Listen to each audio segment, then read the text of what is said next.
Okay.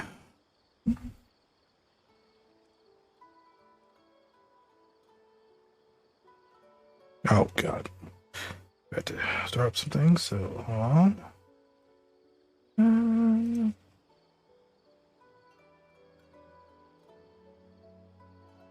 Should we really be off work this early?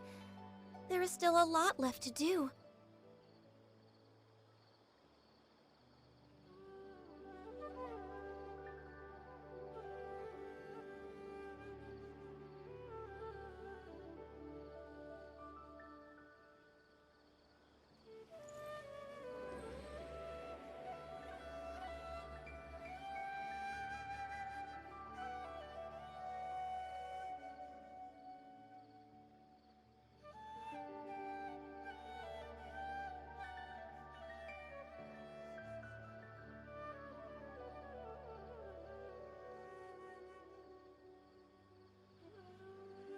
If you lie on the grass, you can feel the heartbeat of the world.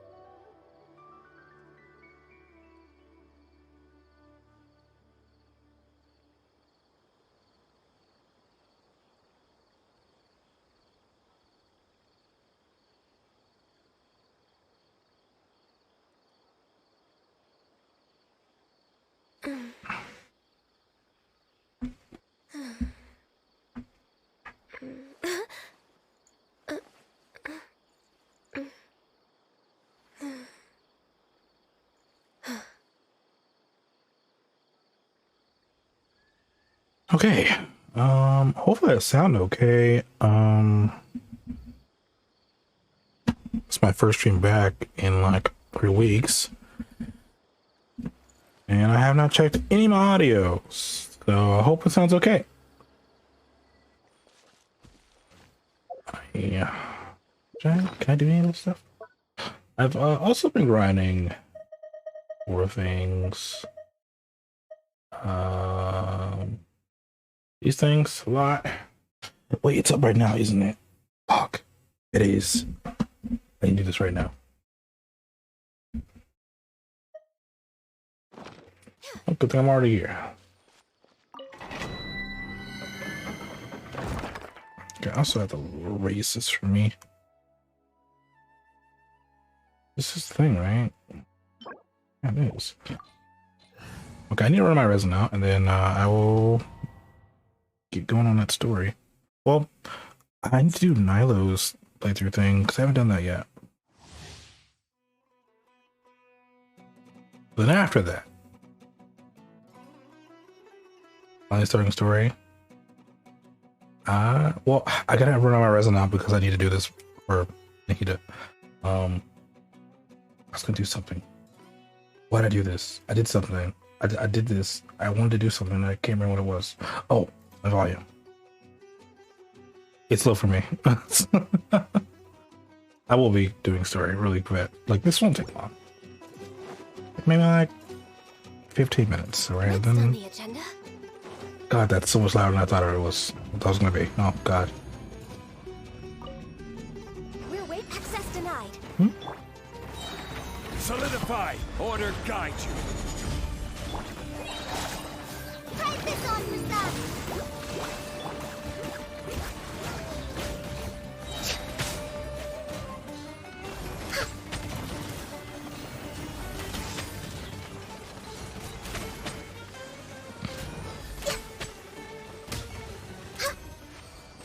Just did my commissions and logged off.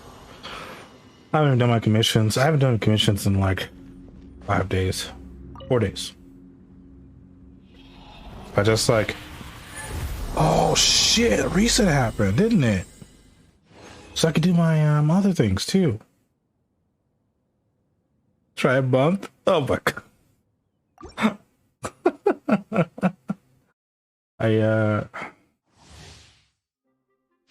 Next on the agenda. I really should be doing this a little bit more because Nadia's coming in like a few weeks, and I have not finished grinding out everything I need for her. Next on the agenda. I feel like I have enough of just about everything except for her resources stuff to find on the ground and stuff, and like little enemy mats or whatever I call them. We're waiting. Stabilize. Go! Just like we rehearsed. I will have order. Try to do it more though. I want my boy. Yeah. I mean, you'll be able to start farming for his stuff when he comes out, or when the next update comes out. You'll be able to probably start farming for some of the stuff. Oh my god! Also, I've seen so many clickbait videos.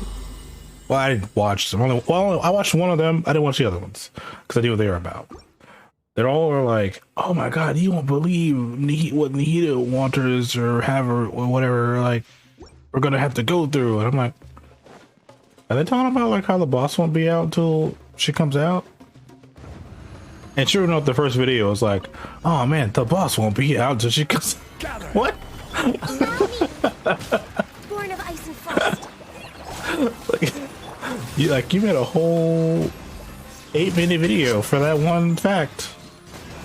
I mean, there were other stuff in there too, but that was like the main thing.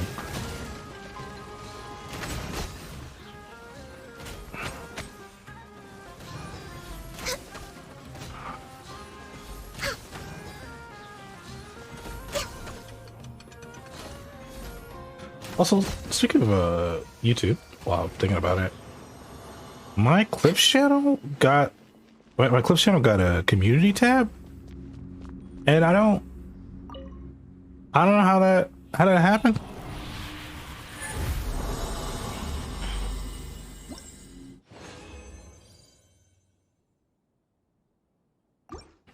Well, for those that don't know, the community tab is like the thing where people post like, hey, this was going on, like, hey, we're doing this, blah blah.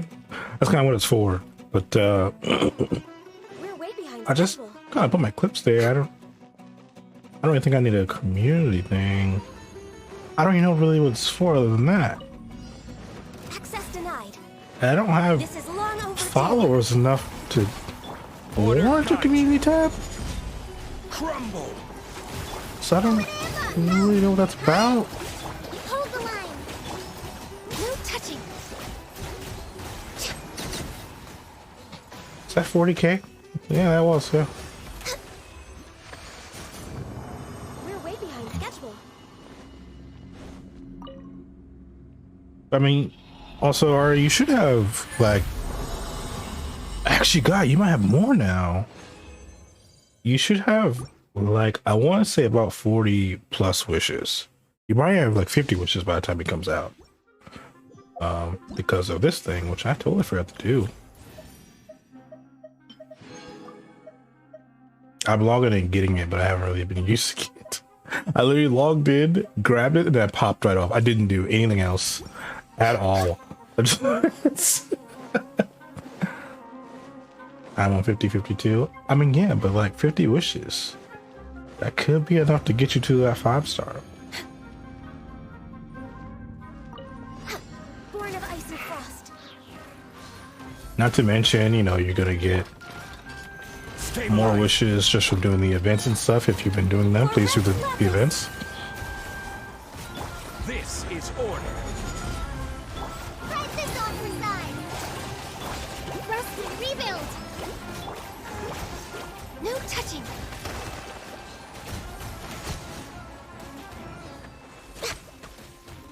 Haven't done the event. Oh my god.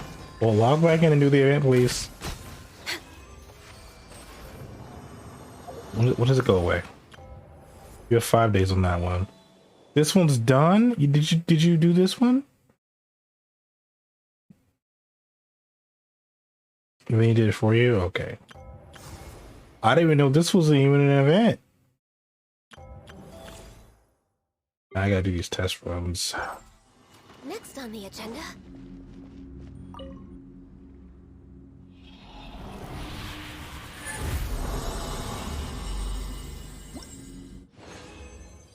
I thought you meant the ballads. No, the other two.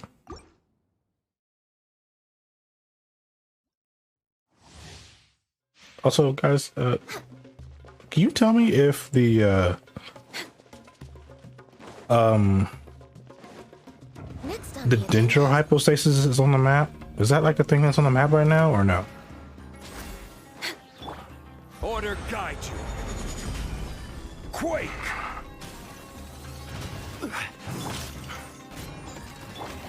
You don't know? I thought you've been. This is long overdue. Haven't you like explored all of Solidify! the desert place? There's a lot of explosions going on. I don't like it.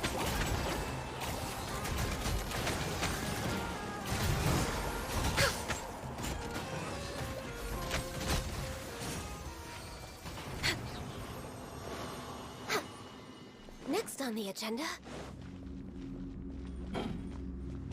Don't care for these Denjo characters. I'm just asking if there's a boss on the map. I figured maybe you might have seen it on the thing. Like when you were like scrolling around doing, you know, dailies and whatnot. Oh, hey, there's a Denjo boss. I don't know. Check for yourself. I haven't opened it yet. We're way behind schedule.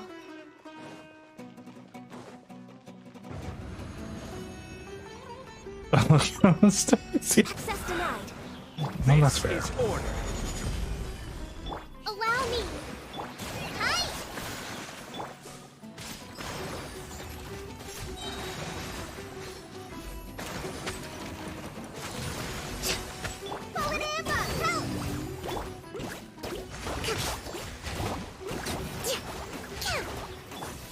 No touching.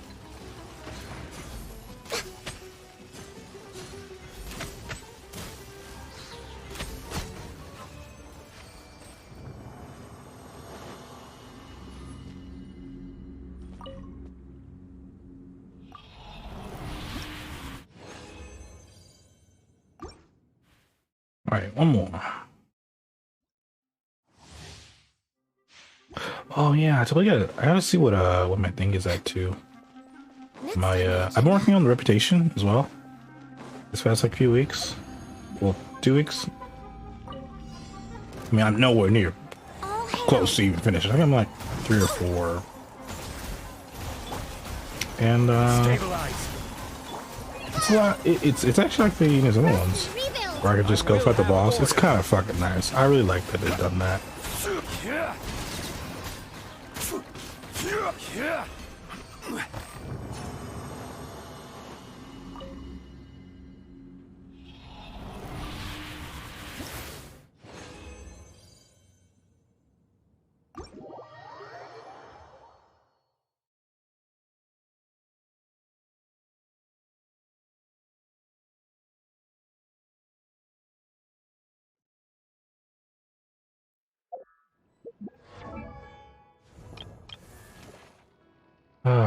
God, I feel like she's never gonna get her friendship done, man.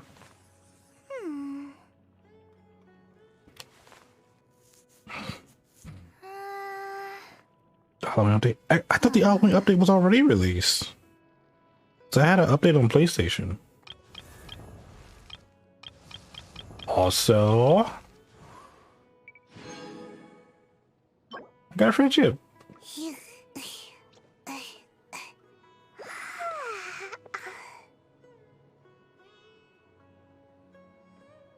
That was for patch 6.25. Oh.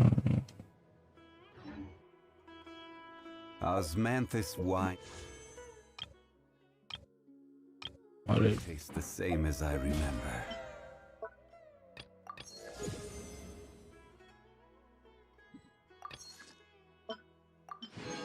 Oh my god, we got us a wish. We got a wish.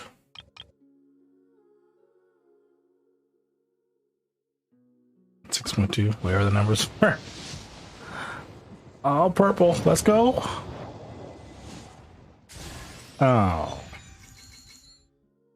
Sadness. Great.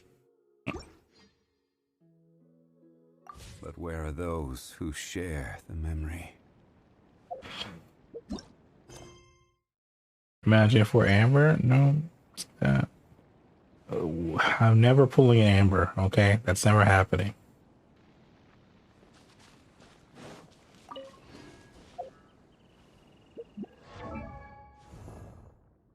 What? Okay, let's do the trials. Okay. I'm having a hard time here.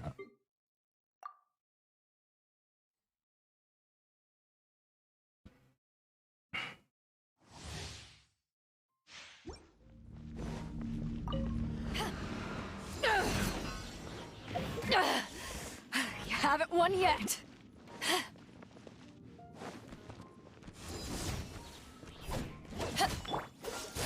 I am so used to playing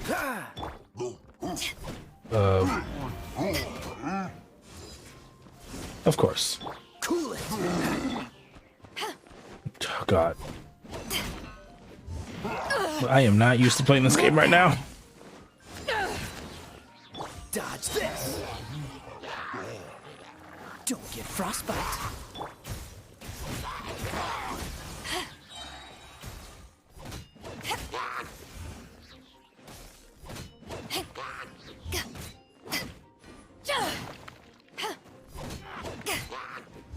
None of those gameplay kind of meh. Most fun are fun, but I This moment will be frozen in time. but I guess I'm the only one who says otherwise. Power that ended Haishan.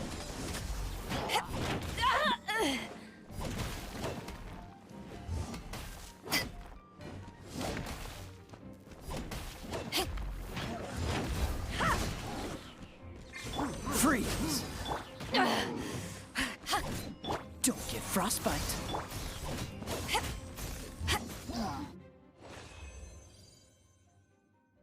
I don't know why they gave us two characters for that.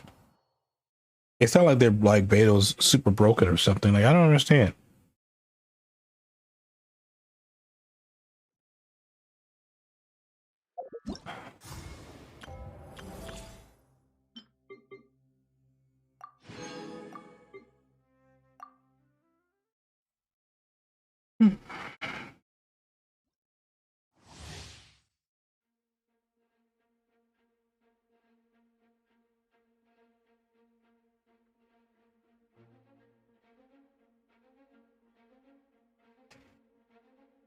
Geo for life. Burst forth. Out of the frying pan. Ha. Ha. Yeah. Live. You know, I feel like with the new set, our beta is probably like crazy good right now. Nice and spicy. The one that came with Ito with all the defense. It's like up until that point, we never really had a defense set. Burst forth.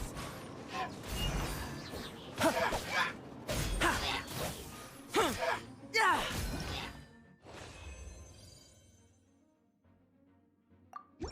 Just because I didn't do this. Great undertaking. Okay.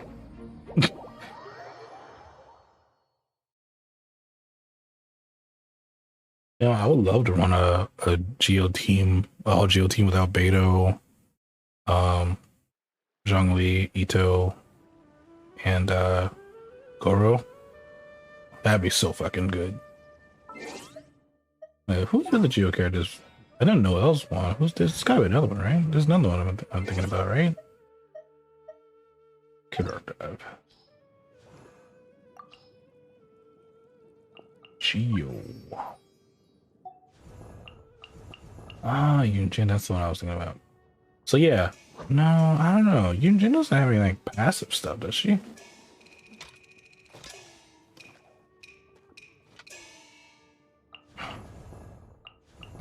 See, I was thinking you could run these three, right?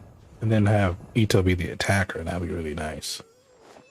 Because, you know, I feel like these three do have like a lot of passive abilities that they could just pass one to Ito.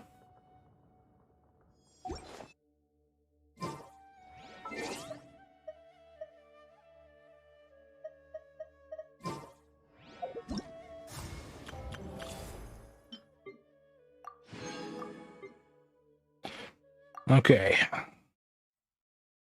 There we go. Trying on Nilo. Nilo? Nilo, right? See, I was reading some of this stuff earlier about her dance steps. I'm like, what?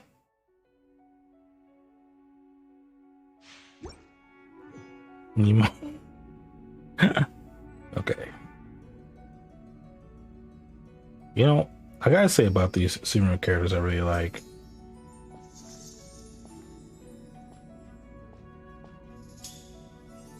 Okay, I didn't think she was gonna do all this. Uh, uh, that they actually look they're wearing fucking clothes. Like all the other characters that you see in some of the other places. Actually, I would say Kale is wearing some weird thing. Like, why is her back open like this? What is this? Why is it open back here? I don't understand. But like even like Barbara wears something that yeah, these are clothes, right? She's fully clothed or whatever, right? But like this like little design choices like this, I just like what is? I just see Morgiana ripoff. Who that? Who that? Well, it's just what I'm saying is like a lot of Sumeru characters actually are wearing fucking clothes. Oh yeah, no, yeah.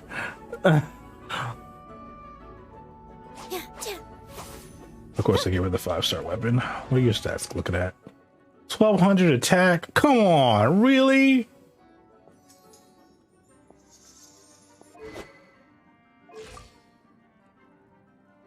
Okay. Give her hydro damage or something, right? No, they didn't give her hydro damage.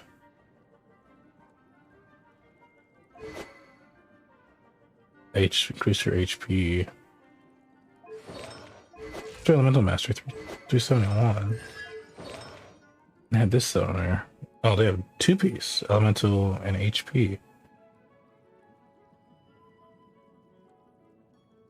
I want to see what they have on there. 8. What do you do exactly? I don't know what she does. Is she a healer?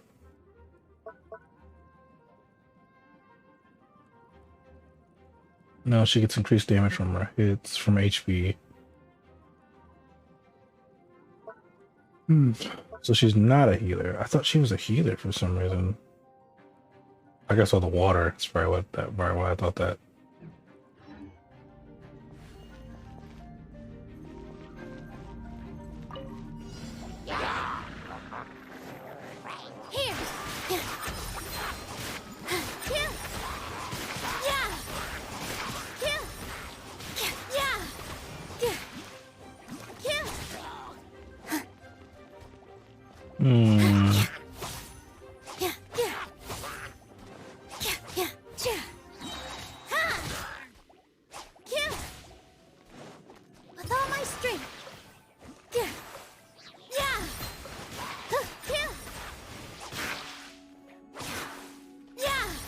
Okay, so she can't do charge attacks while she's doing this. Okay.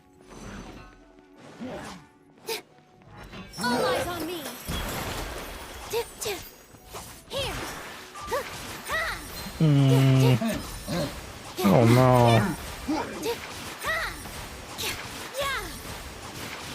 Can that hit multiple people? That wave? Okay, look. I need to fight multiple people at once. This is... Let the show begin. Positions.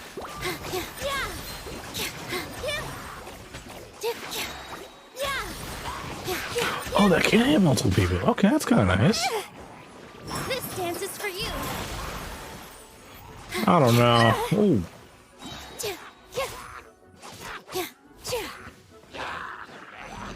I don't think I like her. I like this big wave thing. I wish I could like position it to hit the right people. All eyes on me. It's like weird. It's a single strike because of the way it targets. Because of the way the game targets people. Like I can't like just shoot it out, you know? Like I thought I could just like do like a charge attack and just like shoot it out.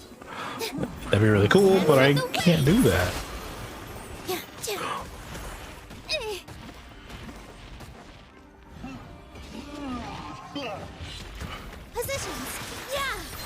Like, I guess if I ever did get Nilo, I would just put all Kokumi's pieces on her. And give her, like, a Jade Cutter. And then she would just be really, really good.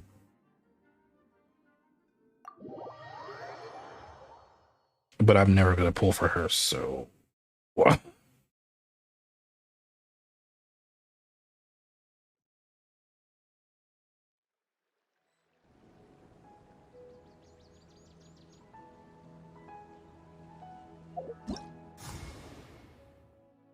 How dare? I'm never gonna pull for Nilo?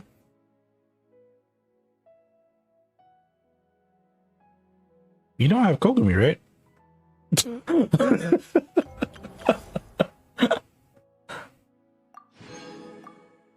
Like, I'm never gonna pull for Nilo. Ever.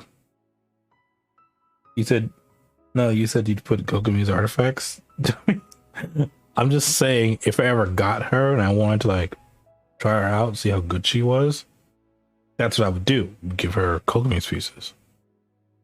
So I guess that wouldn't really be that great on her because she would need crit rate, right? So maybe Barda's pieces? What's my Barda stats?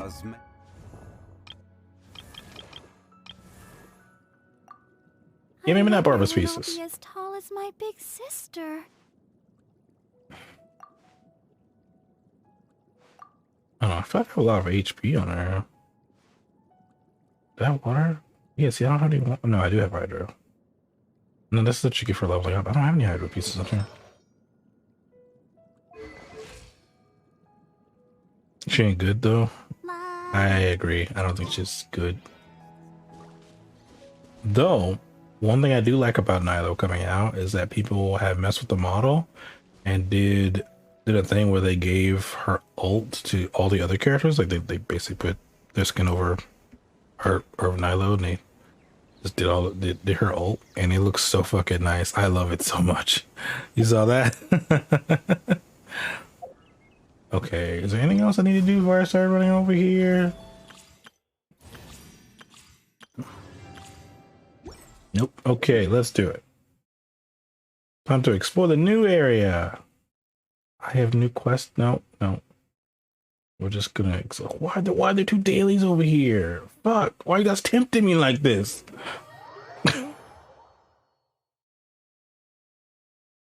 Was it seeing Sino? And honestly, I actually really like Sino doing it because like the way his hair kind of covers his face, I thought was right. I thought it was kind of cool.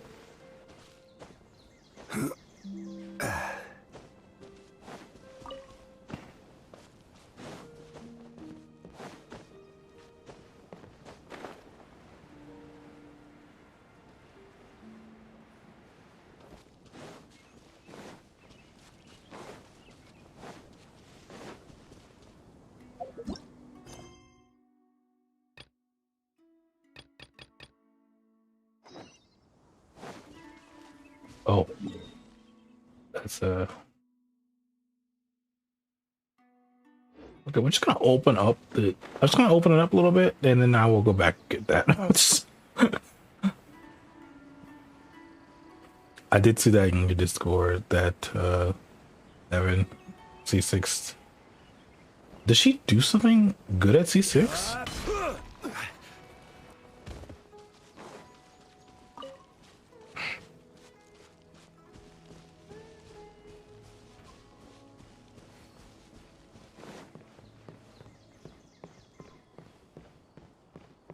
The content creators. I don't understand why you go through the trouble of C6 in your character if you don't truly enjoy the character. Like no, none of them. Like I feel like it's such a huge waste of money if you don't really enjoy like playing with the character. Like I know like they just kind of like when a new character comes out they just like do pulls and like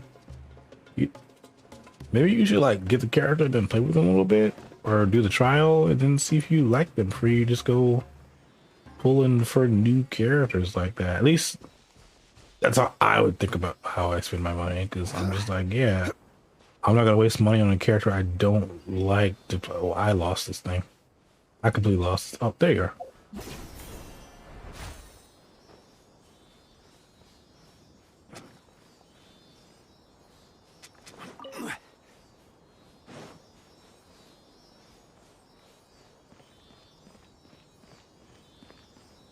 Like I said, I know like when they do pools, they like, oh yeah, everyone wants to see their Favorite content One creator. man's stone Well, you is know. another man's gem.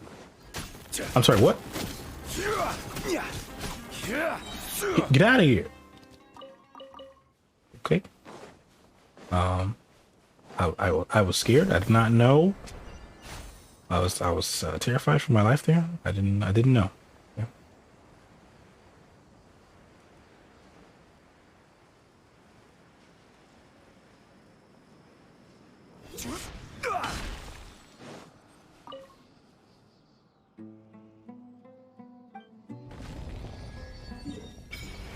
Oh my god.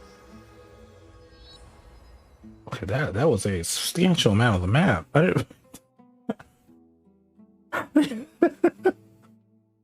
I didn't think it was gonna open up so much.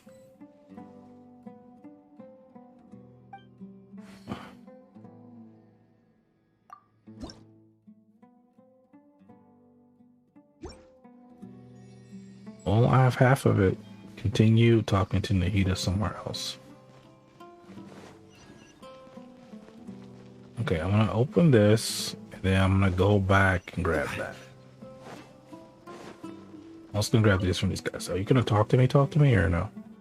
Okay, cool, let's get this. Yep, no. So we're not here for this right now.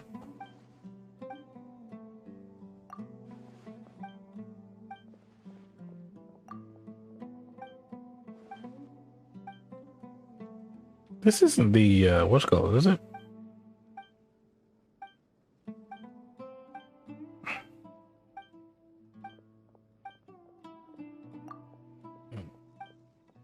Is this the event?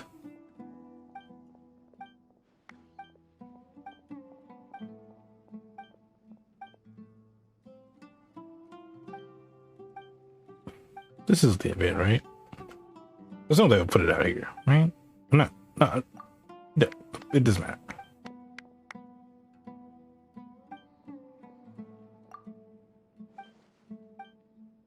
Okay, no, I don't think it is.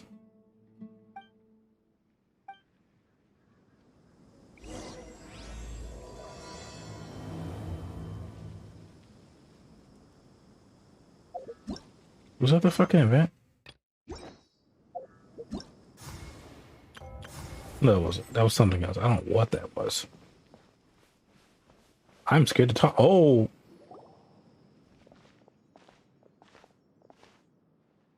Catherine?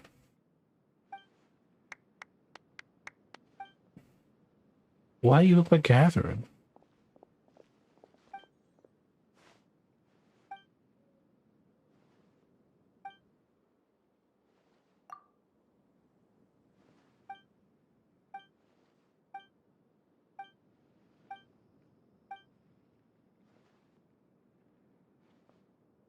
I wonder why they gave this NPC Catherine's face.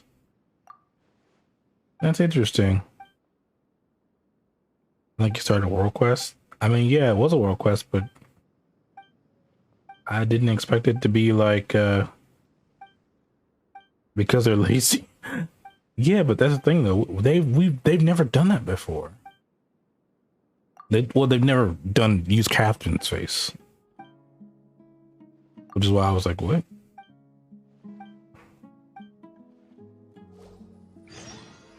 When have they ever used Catherine's face? Oh, no. Oh, the power of Dendro.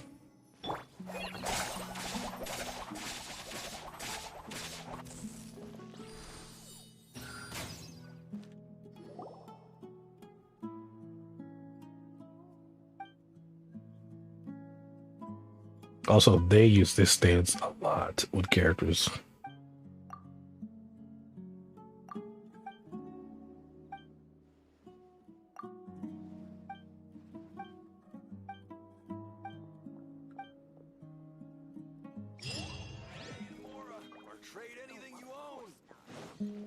I wanted to get this thing. Where is it above me? Yes, it is. This music is nice, though.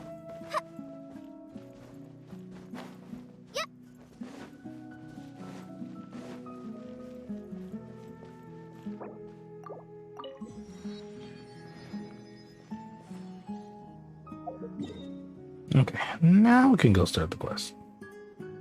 Though it'd probably be easier if I opened this. I at least went through all these first, but it's fine.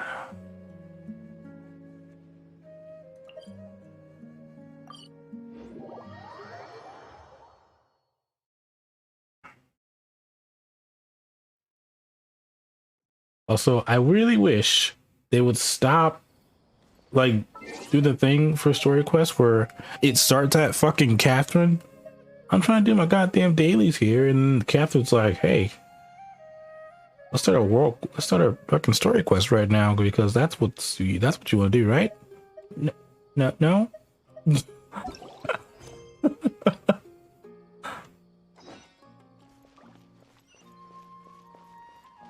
That's on you. How am I supposed to know that if I don't start it? Let's continue our chat here. Okay, so do you have any ideas on how we can investigate the sages, Nahida? Actually, I've already done a little bit of work on that. But for now, I want to hear your thoughts.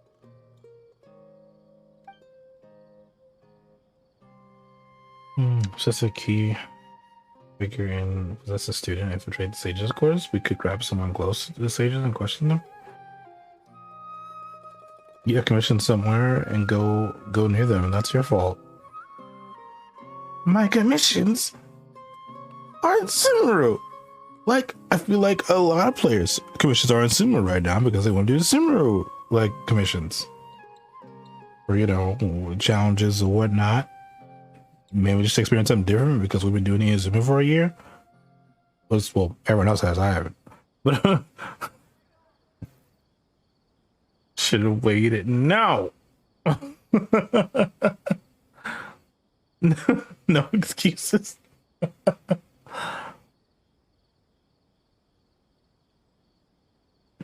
Okay,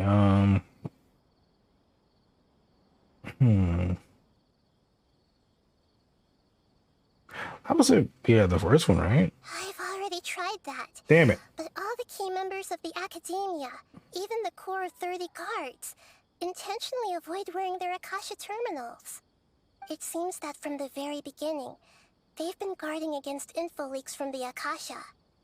Of course, it could also be because they're wary of me. Have you already caught the sage's attention? I'm guessing not yet, but distrusting me would make perfect sense if they've ever paid attention to the urban legends about me. In any case, I probably can't take over their minds directly.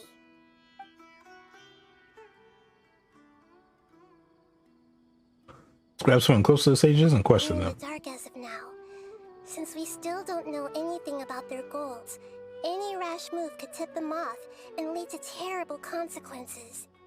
After all, every person in Sumeru City is one of their hostages. No way, that's too risky. You mean it'd be too easy to get caught? You know, I'm giving you a lot of options here. You're just telling me no. It's not that. We shouldn't involve innocent students in this. A single mistake could completely ruin their lives. Doing that would be ignoring the safety of my people for my own selfish goals. How is that any different from what the sages are doing? That's a good point. Spoken like the god of Sumeru.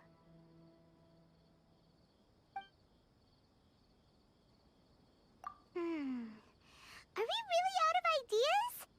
Nahida, you're super smart, so you already have something in mind, right? Don't keep us in suspense. Spill the beans already. I'm drinking water. According to a popular theory from the Vahumana Darshan of the Academia, rejecting impractical motions at the beginning of a planning session will give more weight to the actual proposal. It feels good to drink water. That's how it feels. All right, because water is good for you. Drink more water.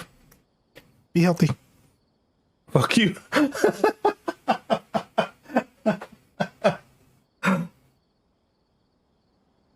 Thank you for caring about my well-being and make sure I'm healthy and drinking water. I appreciate that. Okay, but aren't you the god of wisdom? You don't have to use that kind of gimmick to make us take your ideas seriously. Well, I've been thinking that if I can't directly possess the leaders, and if I can't get ordinary people involved... Okay, now we're just being mean, okay? We're just being mean now.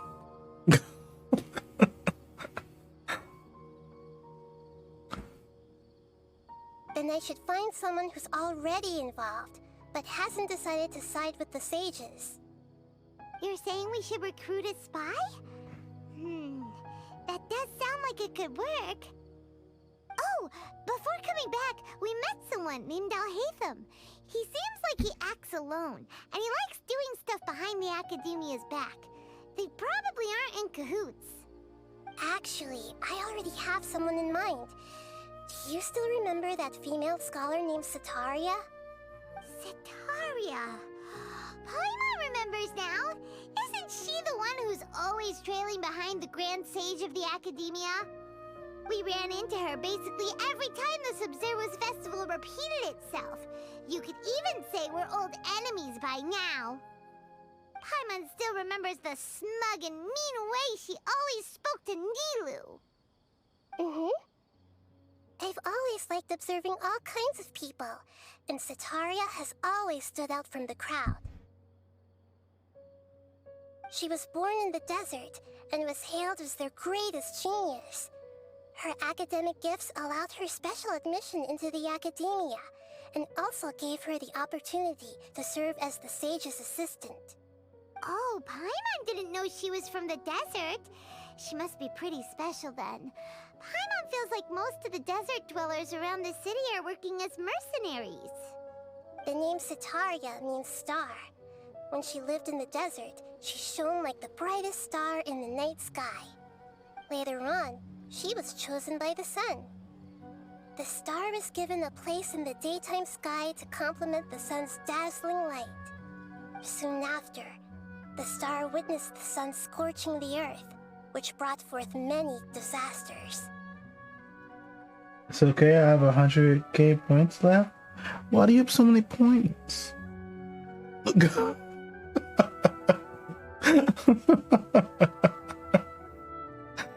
star began to waver. Instead of staying beside such a sun, wouldn't it be better to return and light up part of the night sky?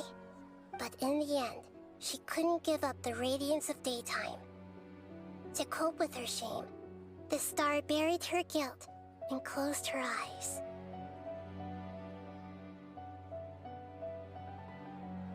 You know, ironically, a lot of people who actually watch me do have either 100k or something close to it.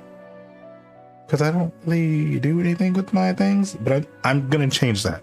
All right, I'm gonna change the things so they do things.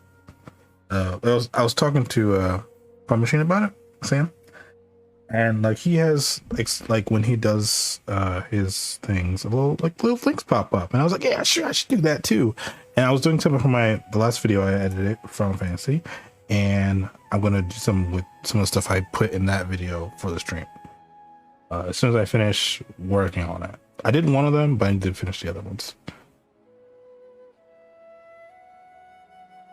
So like when you do it, like a little alert will pop up as well on the screen. So it'll be kind of fun. I don't know if I'm gonna put it though, because I don't want it to be too big if I'm doing stuff like this. Like if I'm doing like something like this, I will probably disable it. But if I'm doing like some other stream where I don't really care, I'll probably have it up. Want to add some for sound effects? Yeah, I want to do that too. But I thought this might be just like a little nice little mix in between where I can kind of have like a little bit of it's almost like an alert that pops up when you do the redeem the points. And I was like, oh, it'd be kind of cool if I could do something like that. So I'm not sure if I should be putting so much into Twitch, since Twitch needs to be like young shit. I don't know. I figured I've already kind of done the animation for it. I'll just put it on my channel. I feel like people will spam it. I won't allow spam, but I guess I will see. Yeah, it's kind of weird with the sound alerts. Because I've seen like a lot of people that just like spam it sometimes. But I think you can put like a timer on it and stuff so they can't be spam like back to back, you know? At least from what I've seen, that's the way I've seen it done, where people use it, but it's not like spammed, you know? It's like one every like few minutes or one every like minute or something like that. I think that's how it works. Like throw items. Yeah, I've actually been watching a VTuber. That's a lie. I have not been watching them, but I've been watching like their clips on YouTube. And I was like, oh, this YouTuber is kind of interesting. And like their community like does throw things and do sound alerts and stuff. I thought, it'd be kind of fun to be a part of this stream. And the person that talks is actually like really interesting. So I don't know. I'll have to show it to you later.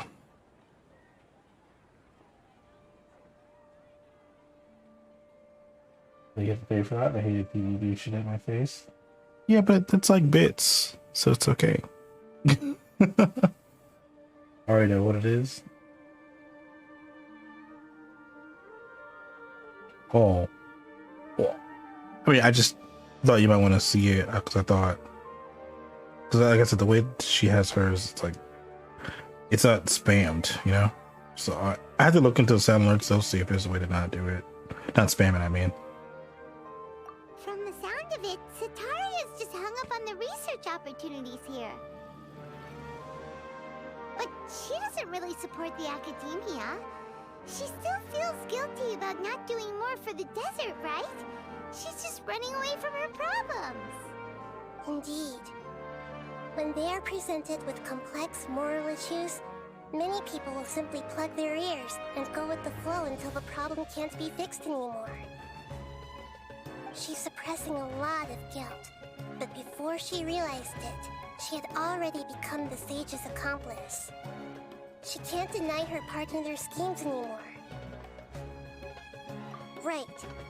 We must somehow make her face her problems again. That way, not only can we get useful intel from her, but she can also use it as an opportunity to redeem herself. From my past observations, Zetaria will take a day off from the academia every 10 days to do some shopping in the city. I want to have some dinner in a bit. Gonna lurk till you reach the exciting stuff. All right.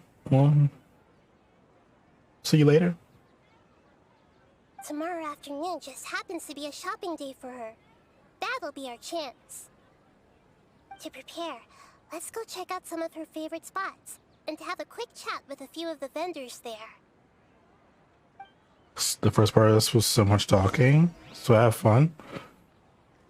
I mean, that's fine. I don't mind talking. As long as it's interesting talking. This should be Sataria's favorite fortune-telling spot. So should we ask the fortune teller about Sataria? No, I already have enough information on Sataria. The most important thing now is for you to pay attention to the vendor's talking style and key characteristics. What? Talking style and key characteristics? My poor lost lambs, have you become troubled over your fates? The divine voice of wisdom often echoes between mine ears. If thou be blessed today by the gods, I may be able to show you the way. Huh? Really? Nahida, you've been whispering things to her? Shh. My friend here has some doubts regarding her future. What? Can we get a fortune reading for her? You just change your voice? Of course, of course. In that case...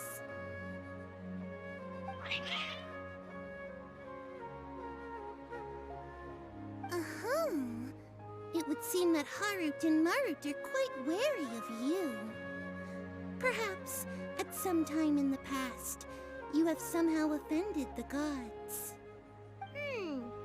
Only mocking the god of Animo, questioning the lord of Geo's financial savviness, and brawling with the god of Electro.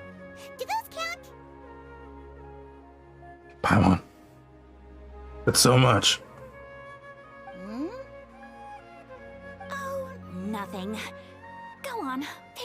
prospect for her to divine. No, let's go love.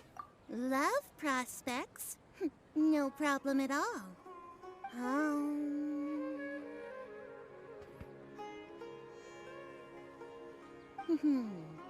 The gods have spoken. The truth shall be revealed. One who is fated to cross your path will appear on... Huh? So many people will fall for you. How could that be? Because I'm the traveler. Marut, did you two spoil my divination? I've never read a fortune so absurd.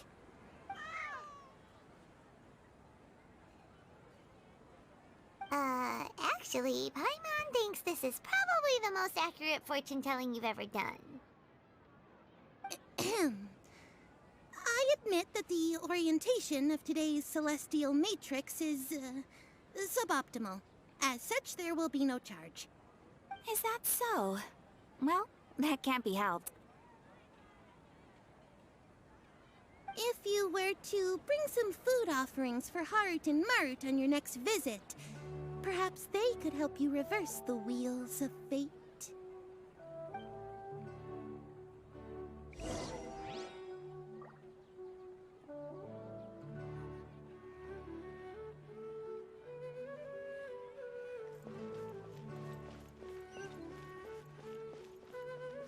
Yep. Is this another one of Sataria's favorite stalls? Yep, it belongs to a king.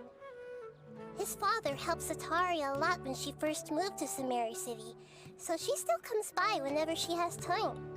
When I start talking with him, listen carefully to the details of our conversation. Ah, dear customers. Would you like to look at some pottery? We caught wind of your great craftsmanship, so we specifically came to take a look. Oh, I recognize you. Aren't you Miss Catherine from the Adventurers Guild? Sounds like I'm in for some big business. Speaking of, where did you learn this trade? I suppose you could say it all started with my dad. He's a mason by trade, but I picked up an interest in clay while apprenticing for him. I know, way. I'm glad you're okay from the, the flood thing, tornado, hurricane thing. That was like 3 weeks ago, but it's fine.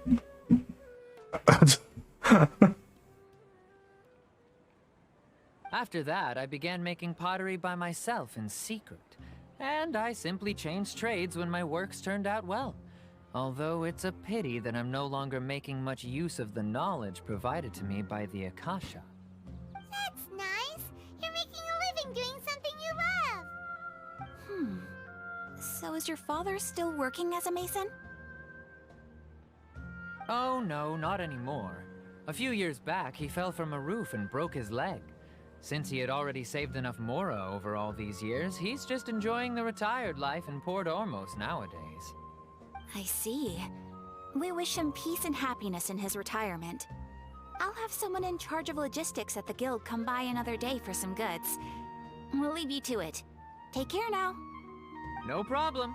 Rest easy, all our goods are sure to meet your every need.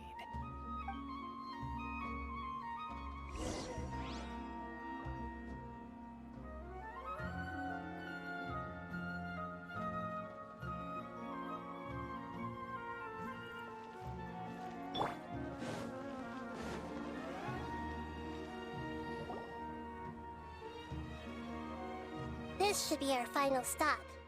Sataria's always thinking of this restaurant when she's working at the academia, so she always comes by whenever she's out in the city. Nahida, you've really thought of everything. It's my duty to protect Samari's citizens, after all. Hi there. I feel like I've seen you down by the docks before. Huh? Sorry, I don't quite remember. If I recall, you were having a discussion with someone about shipbuilding at the time. Ah, that's right! I've always been really interested in feats of marine engineering. After all, I grew up in Liyue Harbor and spent my entire childhood staring at the ships going in and out of the port. I came to Sumeru to study, but failed to make it into the academia due to my lack of talent. But I'm still discussing all kinds of problems with different scholars, and I'm continuing to study and perform research from the restaurant's basement. I'm sure I'll get into the academia after their next round of exams. What an admirable spirit for learning! Amazing!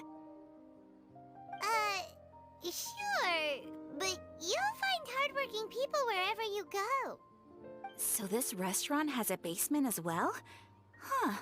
First I've heard of it. That's right. It's not usually open to patrons. Most of the time, employees use it for breaks or to hold private events. I see. Guess that makes sense. Well, good luck with your studies, Miss Chishan. Thank you so much. As long as I can make it into the academia as an official student, I'll be happy. Reiner's finally making his way through 14. Nice.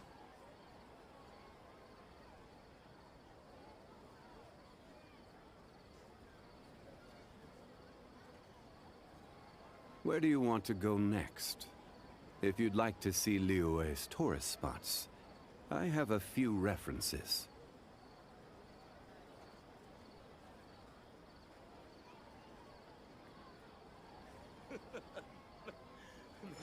Every time.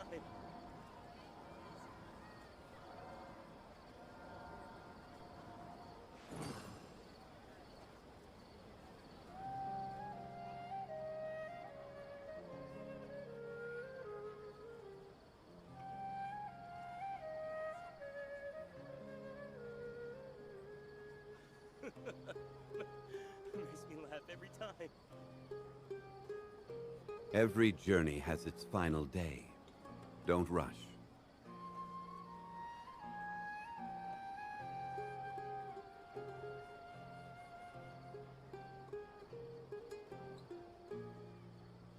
Okay. Sorry, I was doing something real quick. I think I'm good now.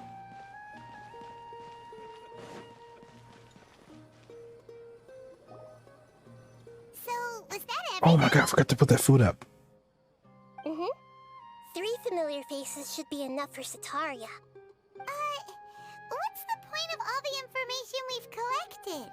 Nahida, you still haven't told us how you're planning to make Sataria face her problems. Sataria is already used to avoiding her problems, so we must find a way to break through her usual sensibilities. I remember that you mentioned that the Eremites in Port Ormos are all making a fuss about the upcoming resurrection of the Scarlet King. Although it's all just a boatload of nonsense, the fate of her homeland may turn out to be Sataria's soft spot. Oh, Paimon gets it now! You want to take advantage of the guilt Sataria feels about her homeland. Although she knows she should return home to help the people of the desert, all she's done is conspire with the sages.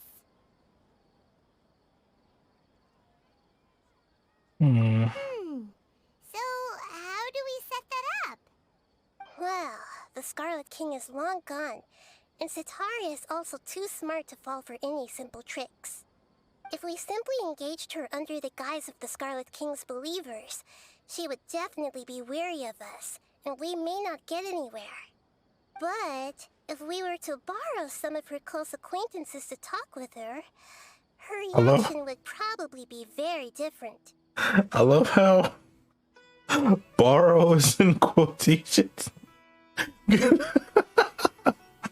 Yeah, let's borrow a whole ass person.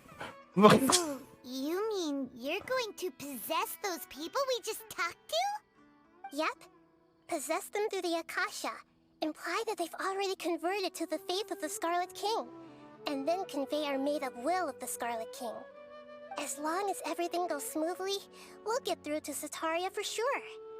She'll never guess that we had anything to do with it. Ah, so that's how you're going going to use all the info we collected on these people. It's so that you won't slip up and break form. Possessing them will only work if you can manage to pass off as them. Exactly. So, best of luck with impersonating them.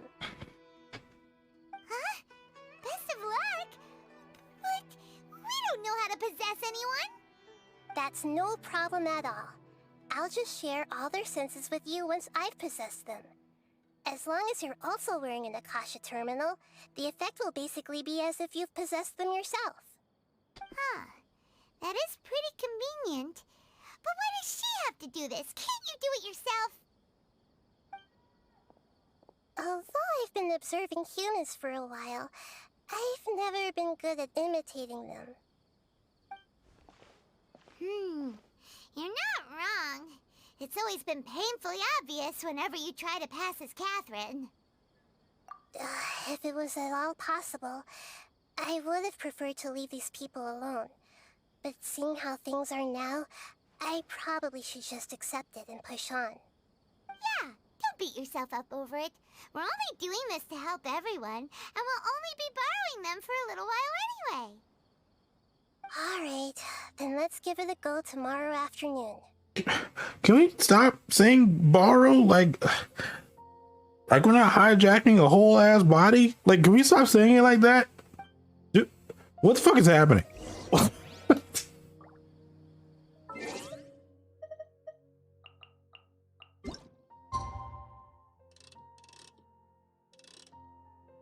I forgot the time. So, that's what it was.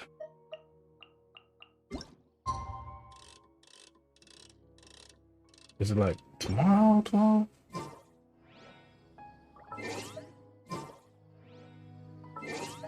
Yeah, see you tomorrow.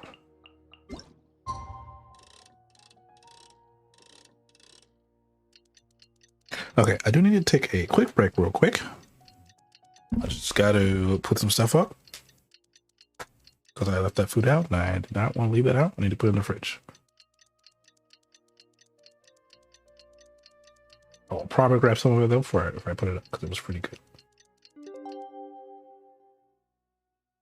What? Were these people staying here before?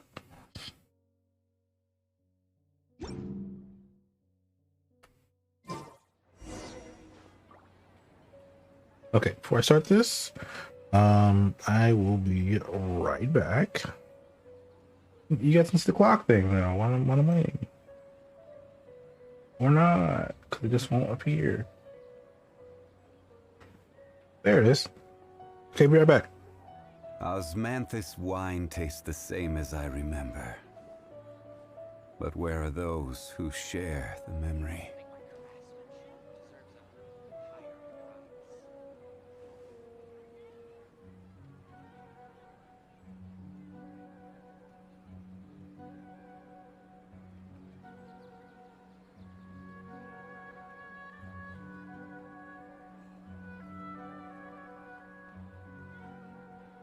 Where do you want to go next? If you'd like to see Liyue's tourist spots, I have a few references.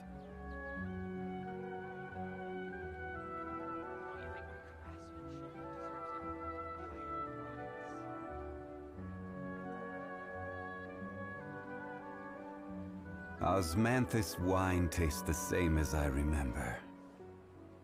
But where are those who share the memory?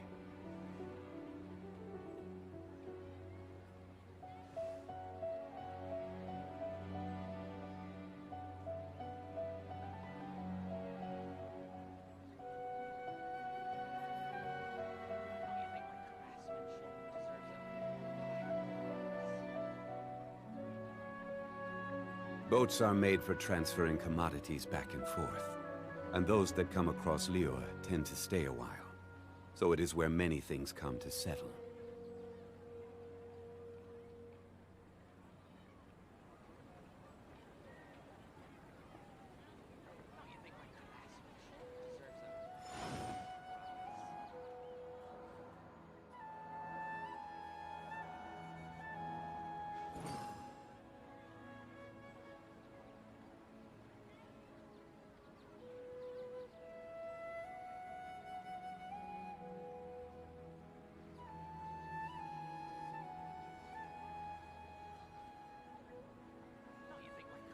Osmanthus wine tastes the same as I remember. But where are those who share the memory?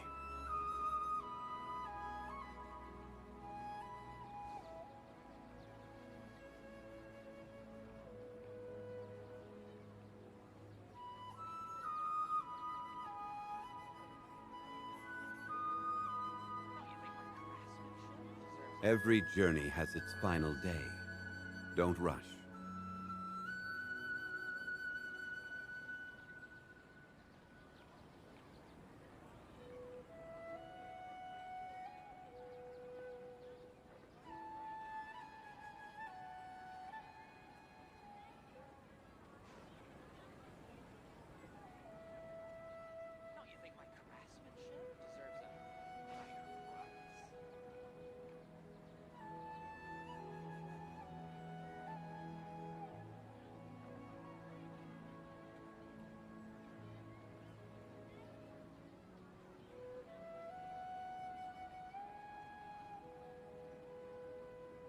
Where do you want to go next?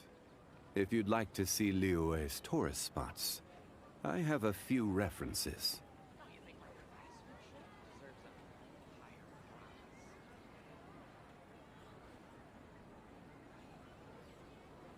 Osmanthus wine tastes the same as I remember. But where are those who share the memory?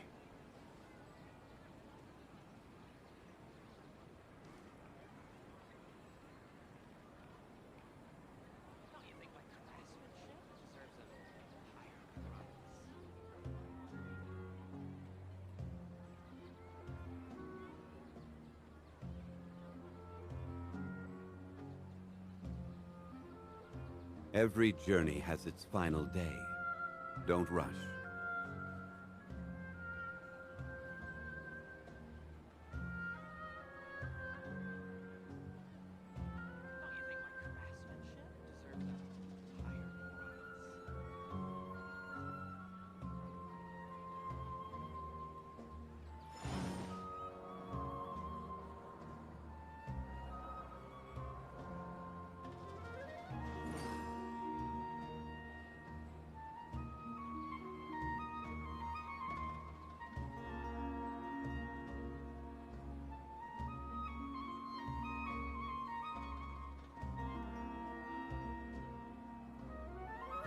Boats are made for transferring commodities back and forth, and those that come across Liyue tend to stay a while. So it is where many things come to settle.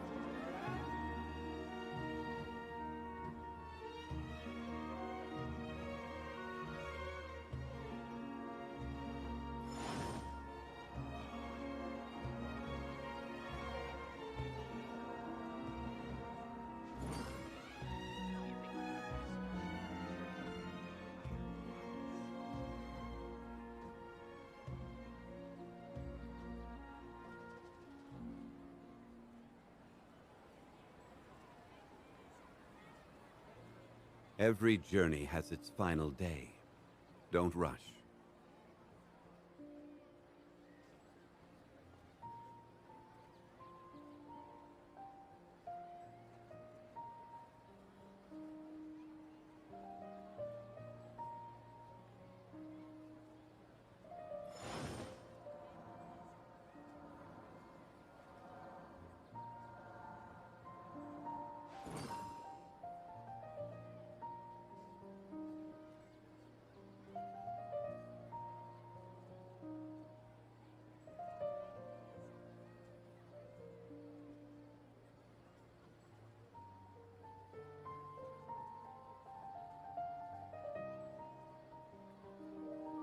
Osmanthus wine tastes the same as I remember.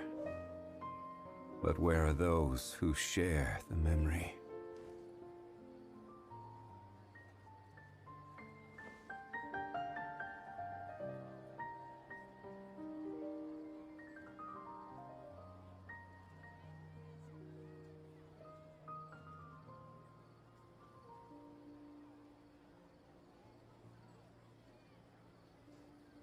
Where do you want to go next?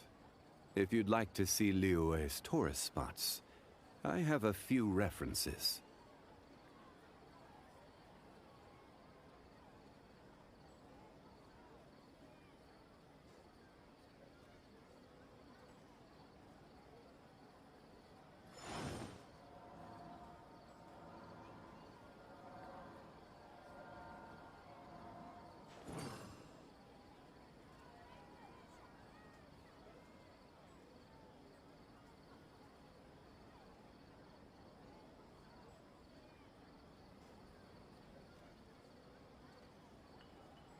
Every journey has its final day.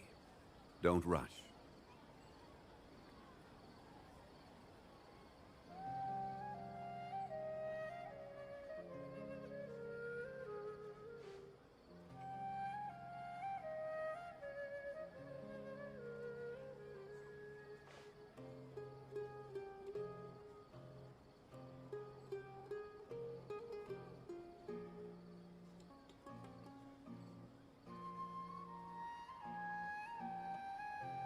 Where do you want to go next? If you'd like to see Liyue's tourist spots, I have a few references.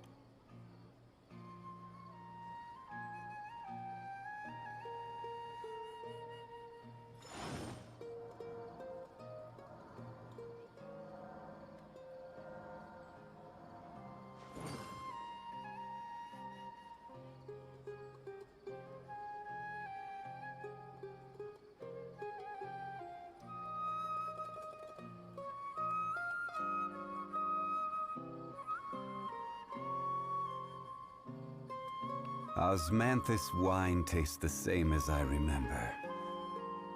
But where are those who share the memory?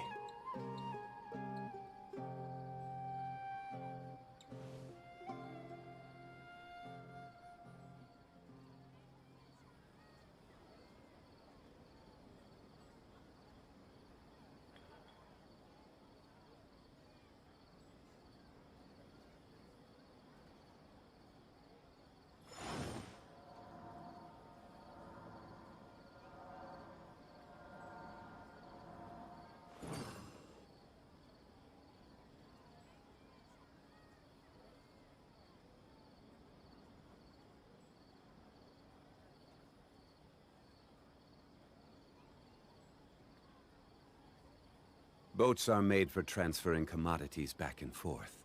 And those that come across Liyue tend to stay a while. So it is where many things come to settle.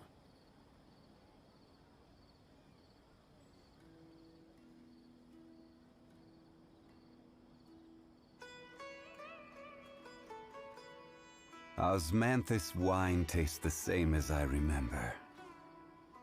But where are those who share the memory?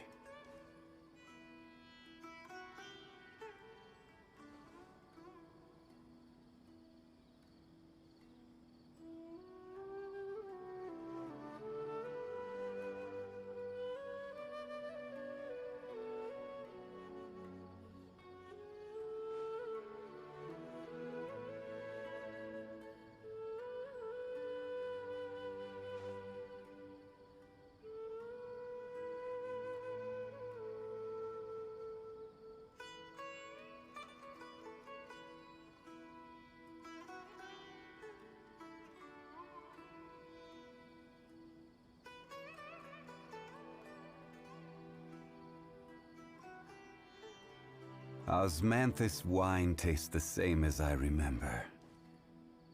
But where are those who share the memory?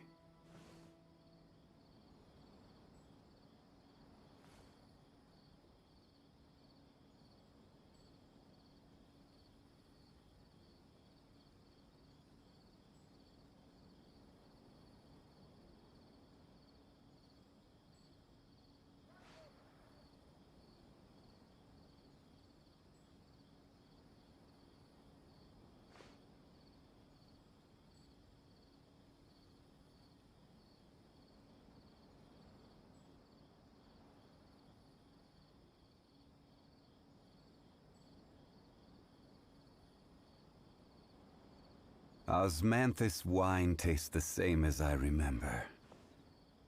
But where are those who share the memory?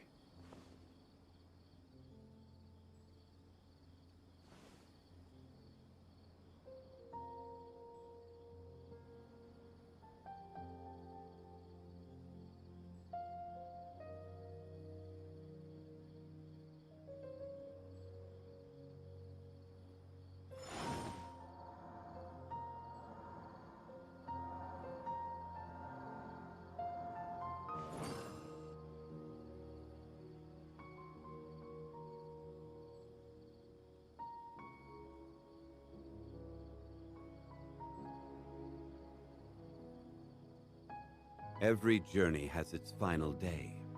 Don't rush.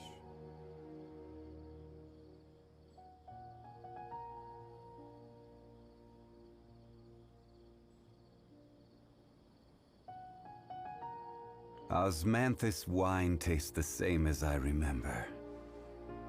But where are those who share the memory?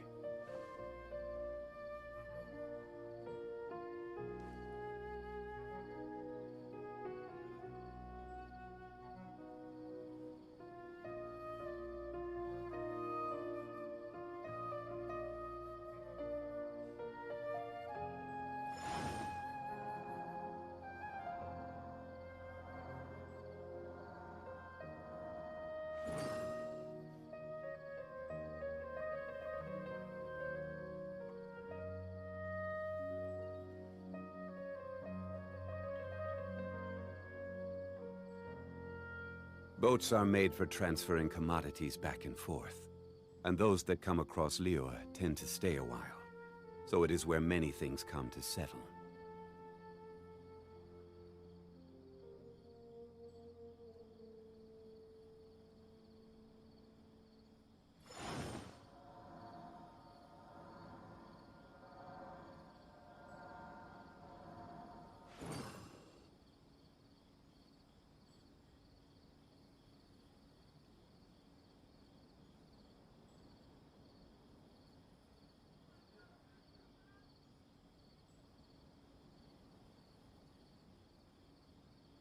Every journey has its final day.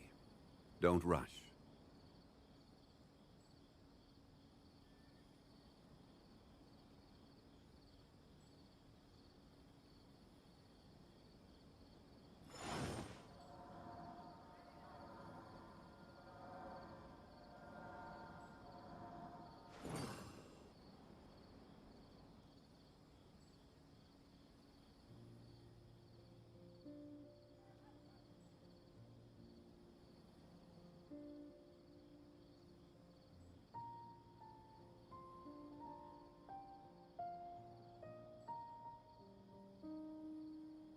Osmanthus wine tastes the same as I remember.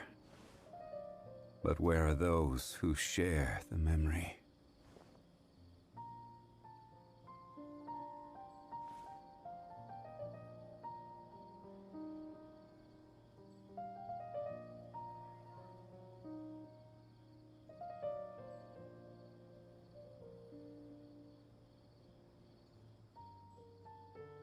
Boats are made for transferring commodities back and forth. And those that come across Liyue tend to stay a while. So it is where many things come to settle.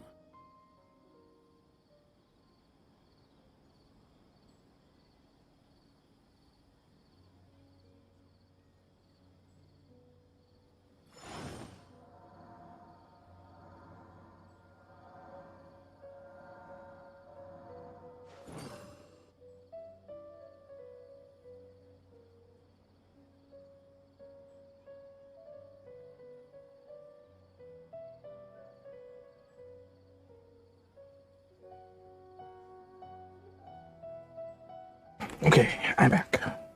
Sorry, I had a phone call. Osmanthus wine tastes the same as I remember. But where are those who share the memory?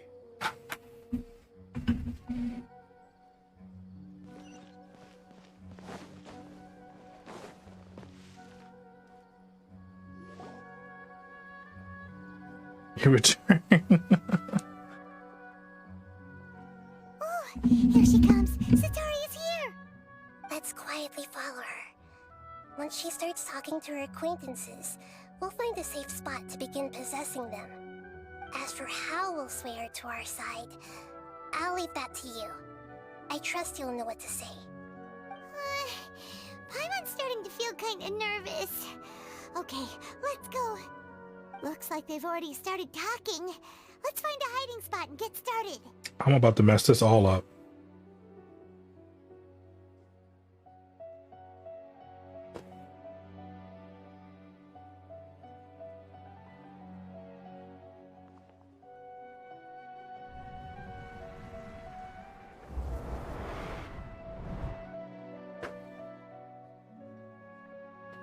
What? That's right. You really can't force anything when it comes to love. And besides, everyone around me has a very different background and outlook. Are you still listening to me, Nabia? Oh, of course I'm listening. You were talking about troubles with your love life, right? I heard everything you said. Okay then. You just seemed a little distracted for a moment there. Bro, her eyes rolled to the back of her head. What do you mean distracted? Strange. Your cats seem pretty worked up. Is something wrong?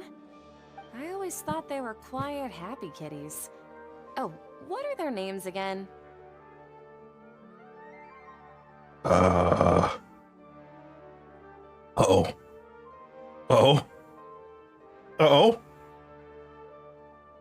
I think it was the second one. Ah, that's right. They are just little darlings, aren't they? Harut and Marut. Ahem.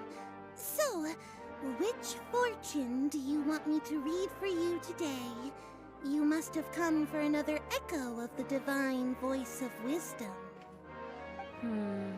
I'd like to get another reading on my love prospects, but to be perfectly honest with you, I feel like I've been a real mess recently. A mess? Well, could you do a reading on how long it'll take me to finish my current project at work? I really just want to get it over with. I hear you. No problem at all. The gods will reveal the truth.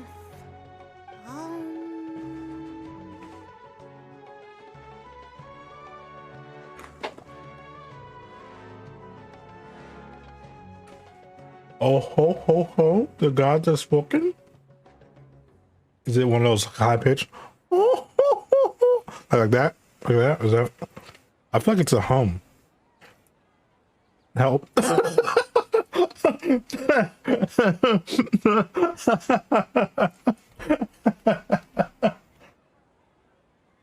gods are asking, Sitaria, why haven't you gone home?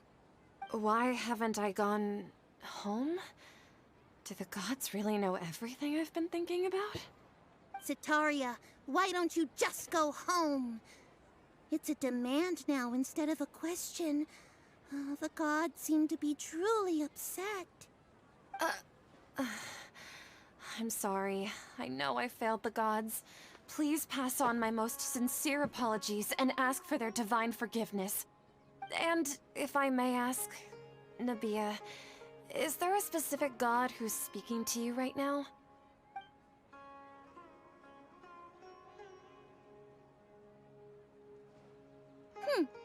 What an inconsiderate and naive question. The god who is speaking to me is, of course, the wisest and mightiest of all. Look at the smug face. The Scarlet King. The Scarlet King? No wonder he would make such a demand of me. Oh, wait a second. The Scarlet King passed away a long time ago. Even though news of the Scarlet King's resurrection has been spreading like wildfire, it's all just a misinformation campaign from the academia. How can the Scarlet King still exist in real life? What insolence! I am the Scarlet King's most loyal believer. Do you wish to refute his voice of wisdom? Oh, no. As a child of the desert, I am only reveling in his power upon learning that his divine glory has touched even this city. I will think very carefully about his demand of me. I'm sorry, I must go now. Wait! Did she really just let a child just bark orders at her? Is that what I just watched?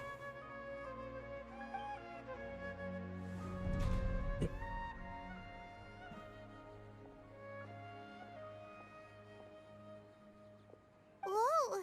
She just ran off in a hurry. She looked pretty upset, too. Well done. Sitaria didn't seem to suspect anything amiss. To have something she's been trying desperately to avoid show up out of nowhere and berate her, that must have shaken her to the core. Aw, Nahida, it seems like you understand human emotions really well after all. All I know are some abstract Harvard-taught theories. In any case, my time with you has shown a lot of them to be utterly useless. I'm still trying to make sense of everything. Anyway, enough of that. Let's hurry and catch up to Sataria.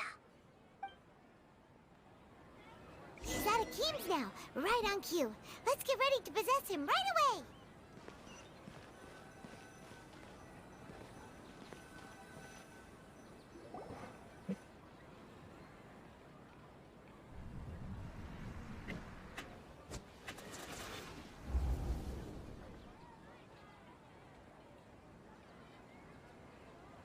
It's okay. I just got caught up in something.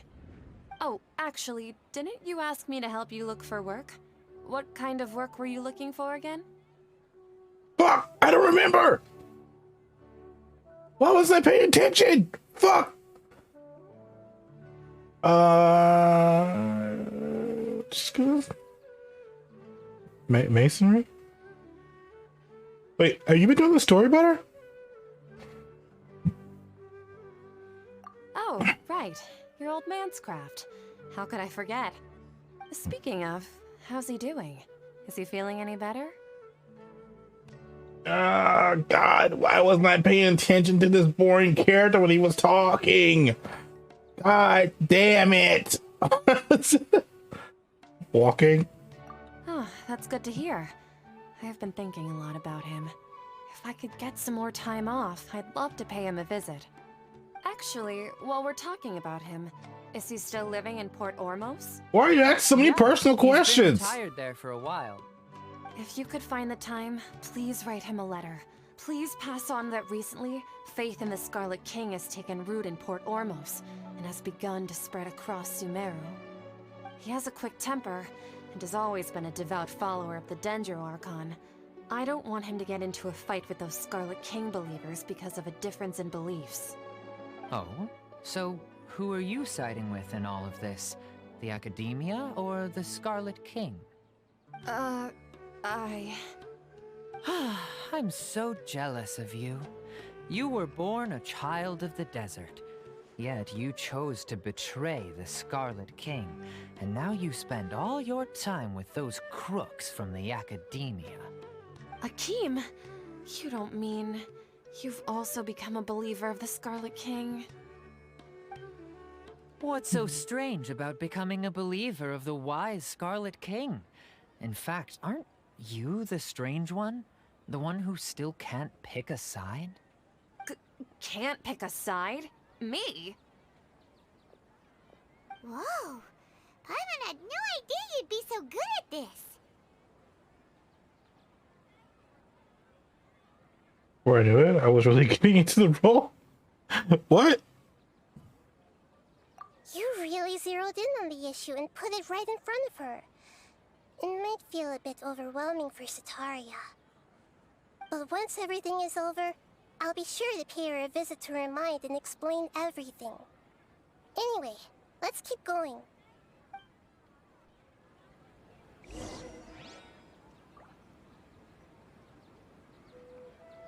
Come on! Sataria's already started talking with Shishan!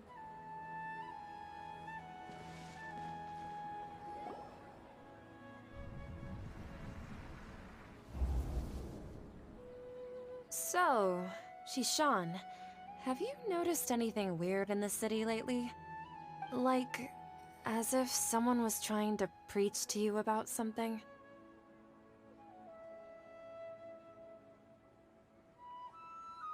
How much I love syncing the audio? Wait, what? Wait, what are you talking about? Okay, again, I was not paying attention to her because she's a boring character, okay? I did not think they would come back and do reading comprehension on my ass. This is, reading comprehension is, I mean, the animations, basement. Oh, right. Speaking of strange things, I celebrated the Sub-Zerus festival so many times that I lost count. That was really weird. Wait, how could you be aware of that? That should be impossible. Nothing in the report indicated anything like that. Are you still failing to realize that the Academia's lowly tricks could never deceive all of Sumeru's citizens? Jishan, don't tell me that you've converted to the Scarlet King as well! What an absurd question. You make it sound like I should be ashamed for becoming a believer of the Scarlet King. In reality, shouldn't you be the one who is ashamed? You, who works side by side with the Academia, and treated people as nothing more than experimental subjects? Please, please stop! I feel like that was too far. Even now, Sataria's still trying to run from her problems. Did I push too hard? Yes! She can no longer justify everything to herself. Hey, she's trying to talk to the guards! What should we do? This is the most important part of all. Quick, get ready. Mercenary, you're a member of the Corps of 30, correct? Please help me pass a message to the Matra right away. The situation in the city is getting out of control. Please, try to remain calm, miss. Tell me what's happening in the city. Heretics are infiltrating the city, and they've already converted many residents to their side. Heretics? What kind of heresy are you talking about? The Scarlet King! Many people I know have suddenly started believing in him, but he's long dead. It's impossible. Miss Sataria, nothing is impossible. You know my name? The Scarlet King is immortal, and all who defy him will one day pay the price. You must face the truth, Sataria. You tread a treacherous path, and the longer you ignore it, the tighter the Academia's grasp on you will become, and the deeper you will be ensnared. Hashtag gaslight, hashtag gatekeep, hashtag girl boss. Why? Why? Child of the Scarlet King, never forget that the desert that belongs to you lies Why did it elsewhere. change like that? What's so strange about becoming a believer of the wise Scarlet King? In fact, aren't you the strange one? The one who still can't pick a side?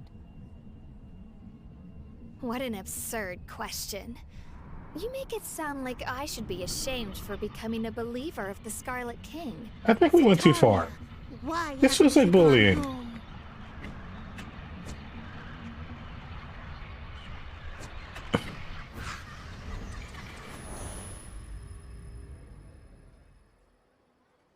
Do you not see what the traveler is doing to her? I mean, yeah, this is gaslighting. Yeah. I 100% get that. But it's just, yeah, God, it's just so fucked up. This is a game for children. I don't think I'm terrified. It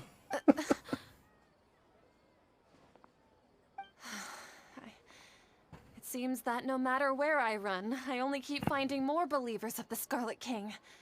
I have to say, this is a familiar feeling. I've also been running from my guilt this whole time. Guilt over my part in the Sage's plans, and from ignoring the letters from the children of my homeland. But no matter how much I may try to ignore or get rid of it, my guilt always comes back. It's fine. What's a character without minor trauma? What? What? What do you mean? What is minor? What is considered minor to you? You should follow your heart. It's not too late to turn back. You should follow your heart. I'm gonna go with that You one. won't necessarily lose your research opportunities by facing the truth. Besides, did you really want to conduct your research while carrying such heavy feelings of guilt? How do you know me so well? Are you truly just a believer of the Scarlet King? Or are you the god himself? That's not important. The important thing is to pass judgment on the Academia and its sages, and to correct their mistakes. If you could provide some assistance in this matter, perhaps it could serve as a form of atonement. I've actually never believed in the gods, but I've always believed in serendipity. Your appearance must be a fated opportunity for me to get out of this wretched situation. Please tell me, what can I do for you?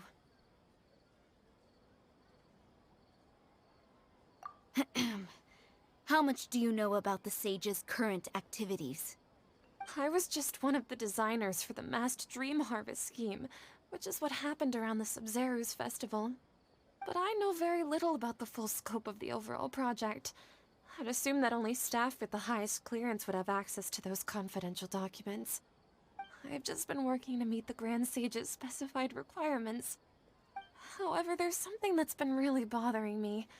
I heard that a scholar who was previously expelled has returned to the city, and even the sages are still quite wary of him. To fight against the Academia, we will need to figure out the nature and the purpose of their work. Is there a way for us to get access to the confidential documents you mentioned? It should be possible if we're willing to take some risks. After all, I'm an assistant to the Grand Sage, and I've been working on many tasks outside of the project. One thing, though, I won't be able to transfer the documents to you through the Akasha once I get my hands on them. The sages have always closely monitored all activities within the Akasha. Let me see... let's use the most primitive method. Send someone to pick up the documents tomorrow evening at the Academia entrance. The Academia entrance? Wouldn't that be too conspicuous? Don't worry about that.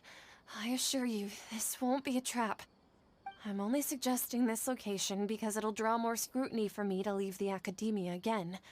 It'll be safest for me to distract the guards long enough to hand you the documents. Alright, I trust you. So, if I were to successfully complete this task, would it mean I've atoned for my wrongdoings? That'll depend on the judgment of the Dendro Archon. The Dendro Archon. That's right. Her people are the ones we have endangered. As the God of Wisdom, she's also the one responsible for judging and guiding the scholars. Maybe it's time for me to find a god to believe in. Just as Nahida predicted, we've managed to bring Sataria to our side! The Traveler's execution was ingenious. She's the one who deserves all the praise. Well, now that we've made plans to meet again tomorrow evening, all we can do is pray for Sataria's mission to go off without a hitch. Pray? But if we're going to pray to the gods, aren't we just praying to you? God of Wisdom and Guardian of the Scholars? No. The truth is the true Guardian of Scholars. I've always believed that. Anyway, let's meet again tomorrow evening at the Adventurers Guild.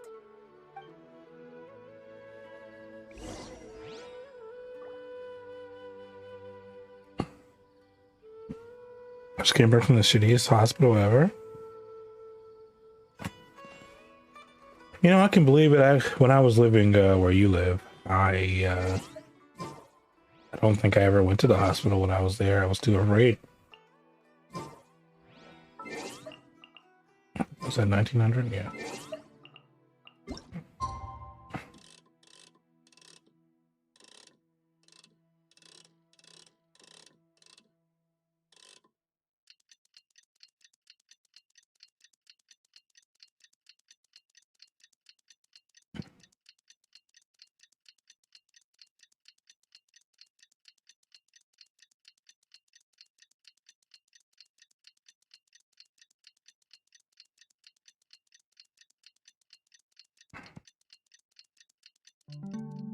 Wait, is it one of those things where you had like your doctor sent you there because they're the only hospital that had the thing that you need to get done?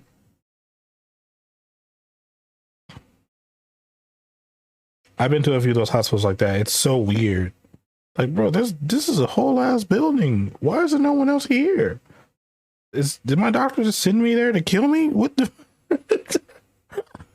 Like, so when I was going to do what I'm talking about, it's when I was going for my sleep apnea to figure out if what I had was sleep apnea.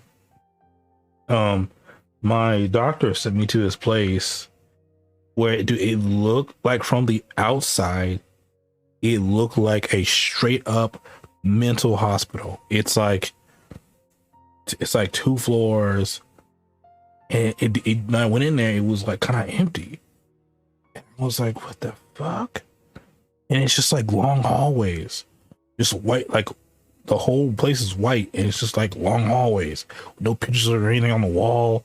And I'm like, bro, what the fuck am I? I don't want to be here. Like, this is so weird. And the lady takes me back and says, all right, well, this is the bed. This is where we're going to be testing your sleep apnea or whatever.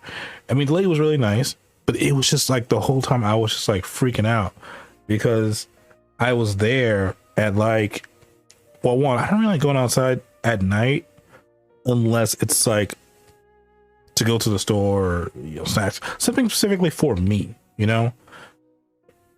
And like, this is the first time where I have to go to sleep at a place. I've gone to sleep at places that's not my place, but not at a place where I'm like, I'm so uncomfortable, right? And they're like, I get in this room, they're like, hey, just, you know, go to sleep. And I'm like, what? What the fuck you mean go to sleep? I'm stressed, lady. What do you mean?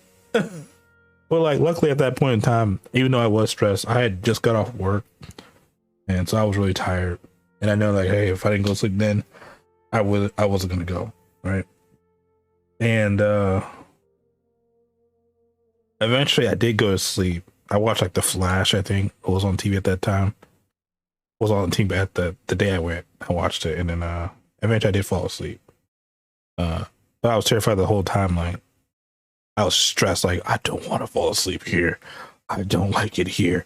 And then, like I said, eventually I did fall asleep. And then the lady woke me up. And she's like, how long have you been sleeping? How long do you think you been sleeping? I was like, I don't know. It feels like 20 minutes, I guess. And I guess I've been sleeping for a while. And then the next day they put me into the machine. And I slept like way better. But I missed what you said. Hold on.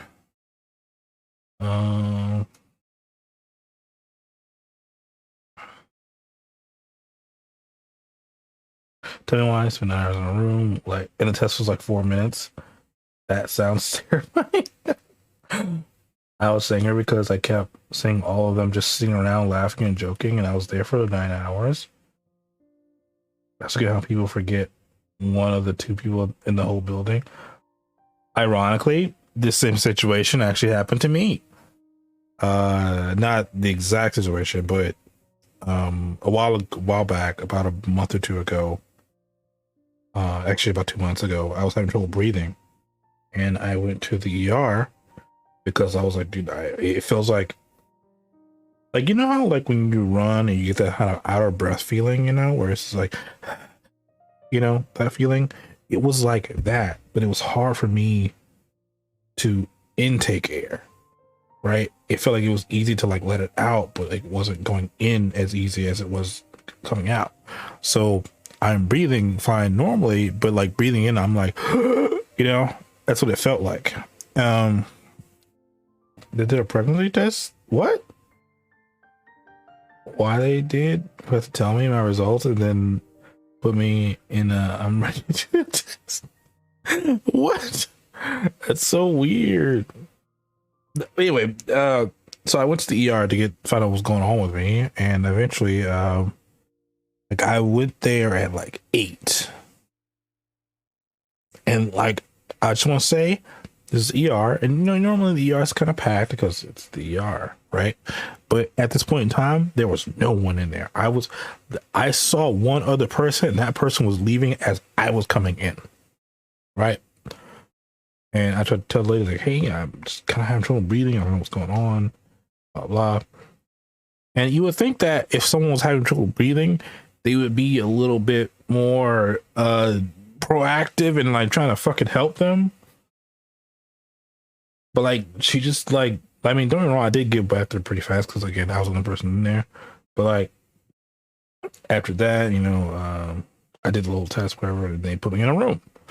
And I was in that room for 4 hours. They saw me within the first 10 minutes, took some blood or whatever, and then they like left.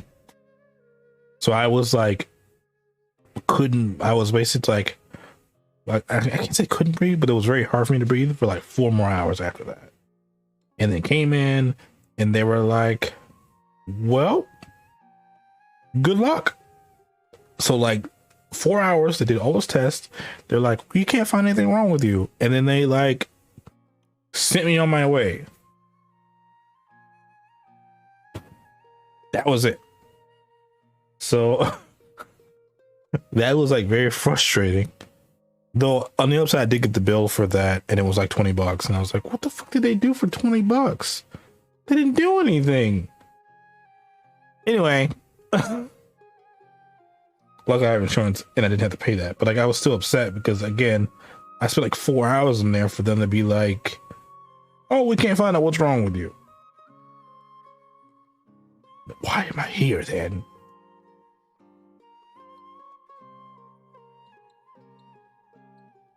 It was very annoying.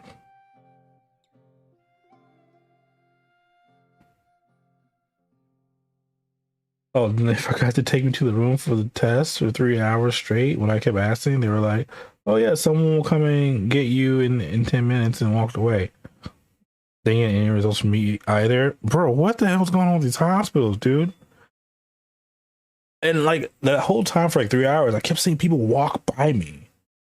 And I kept hearing like kind of like you were saying, like people like laughing and joking and shit like that. And I'm like, bro, this is the ER. And I get that, you know, I'm the only person really back here.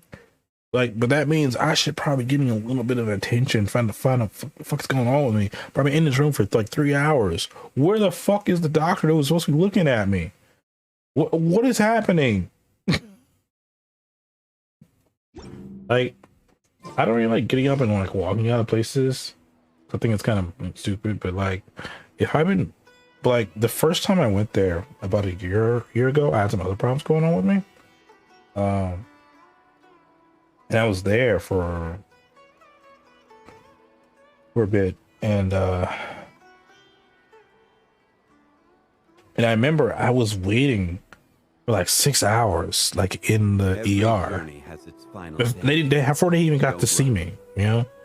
And the thing is, there were people who came in after me, who were getting seen before me, and I was like, bro, what's going on, you know? Like, I told them what was up, you know, and I remember I was having trouble breathing in too, but it was different. It was like a different type of pain. It was like no, it wasn't breathing. It was almost like it wasn't breathing. It wasn't breathing. It was pain. I had a lot of pain. A very sharp pain in my side. I was like, what the fuck is this? And I was there for like 6 hours in the ER, the actual ER, the waiting room. 6 hours. There were 4 people who came in after me, and they got seen before me. And I was like, well, I'm gonna go. And like again, those people, they weren't like hurt. Well, they were hurt. Obviously, they were in the ER. But like I'm saying, like they were kind of like me. They weren't like there wasn't like any outward showing of pain or anything like that, right? So I figured, cool, they're after me. Unless their situation is more severe than me, that's the only reason anyone should be passing me up. And I was there for 6 hours. Nothing happened, and I was like, okay, I'm just gonna go home. I'm tired. I don't want to deal with this anymore. I'll just go home in pain. This isn't worth it. I don't care. I'll die in my sleep. So eventually, after some people convinced me, I did decide to go back the next day, and I actually just waited there because I woke up still in pain. Wine tastes the same as I remember. I can't remember what was happening to me at that time, but eventually it just kind of go away. And then it took another 2 hours for them to discharge me and take out all the IVs. Oh, Jesus. And finally came in, it was like, oh, nothing showed up. It's like, so that's good. Bye. Yeah, that's exactly what happened to me. Bro, what is happening? And the thing is that they do all these tests to figure out what's going on with you. You would think they'd be a little bit more accurate, but then they just like do nothing.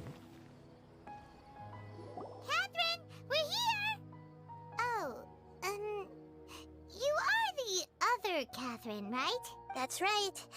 I suppose I'm the other Catherine in your mind. Can we just call her Nahida? Shh! We're on a secret mission tonight, so we need to protect Catherine's identity.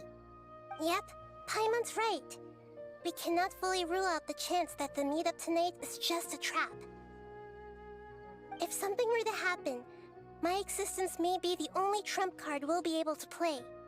After all, the Academia should still be unable to confirm the existence of my consciousness in the outside world. Yep, exactly. Just what Paimon was thinking. It's been a little year going back and forth between the ER visits for this pain. There's still nothing.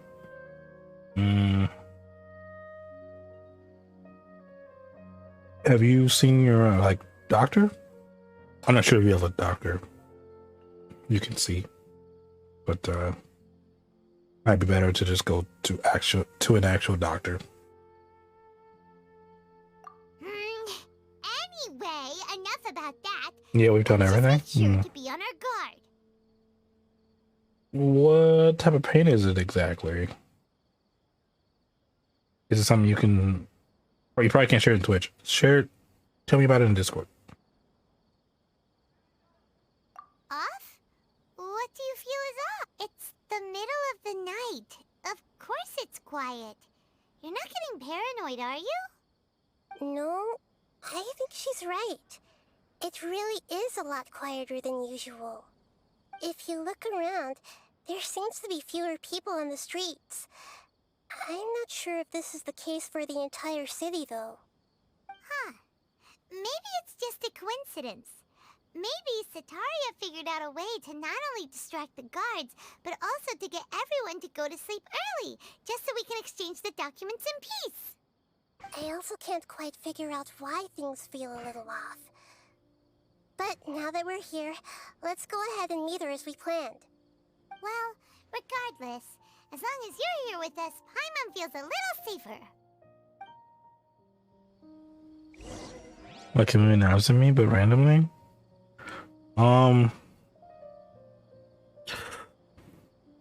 Where's the pain at exactly?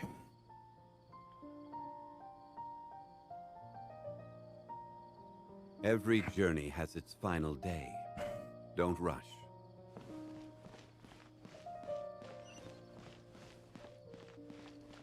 Huh. There really aren't many people out right now. Let's hope it'll be this quiet in front of the Academia, and that Sataria managed to distract all the guards.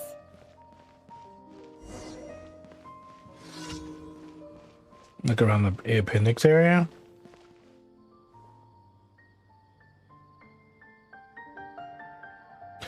I don't want to talk about this out loud, but it could be what kind of happens to me sometimes. I'm not sure if this is what it is for you. I really don't want to say this out loud, so I'm not. But where are those who share the memory? But I will say it in a way that I just don't want to say the word. Please let me say the word. It's weird and disgusting. Oh God. So I'm not sure exactly where the appendix area is. How boats just are made for transferring commodities back and forth, and those that come across Liyue I'll say it. to stay away. I just don't like saying it out loud because it's fucking disgusting. Anyway, it could be constipation. I'm not saying it is, but it could be. I remember when I was having trouble with something like that, and the lady was like, well, how often do you do the thing that you're supposed to do in the bathroom or whatever? And I was like, once every few days, I guess. And she was like, no, you're actually supposed to do that every day. And I was like, oh.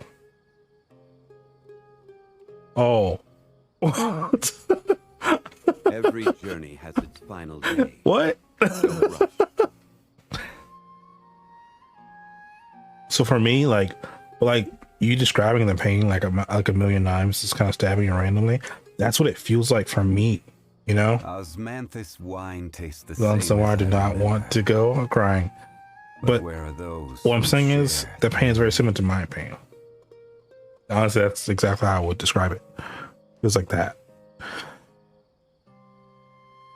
But if not that, and they say it's not an appendix, then I'm not really sure what it could be. There's only two reasons why you would have pain in that area, I believe. I'm just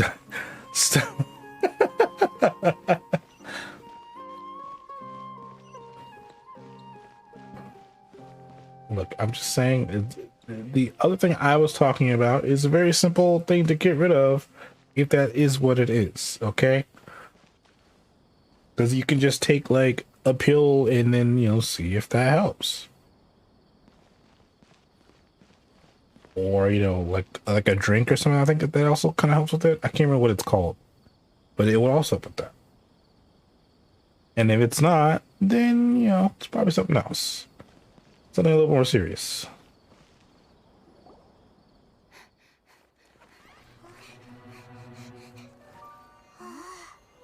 Oh, this is a whole ass cutscene and a half.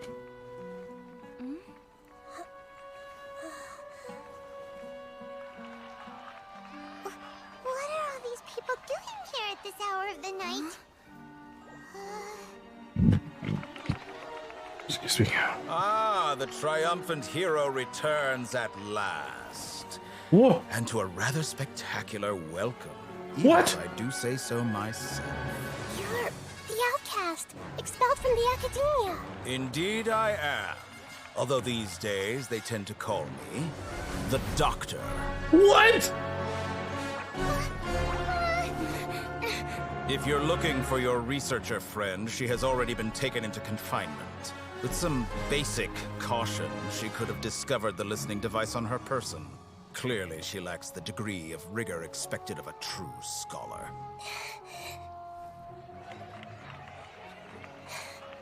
The people of Sumeru City.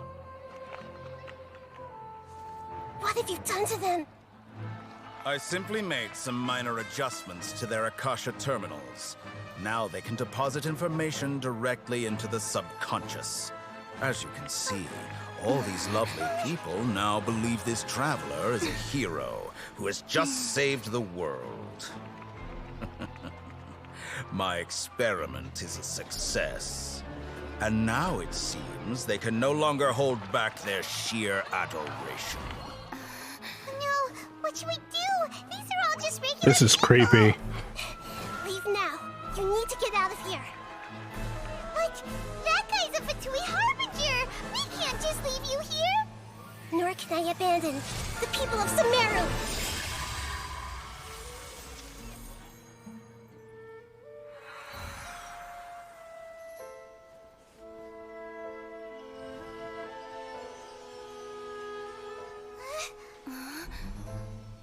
Don't worry. We'll meet again outside of the city.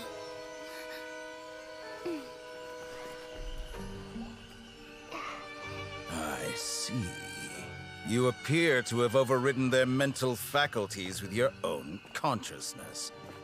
To possess such a powerful mind, you must be the god of wisdom.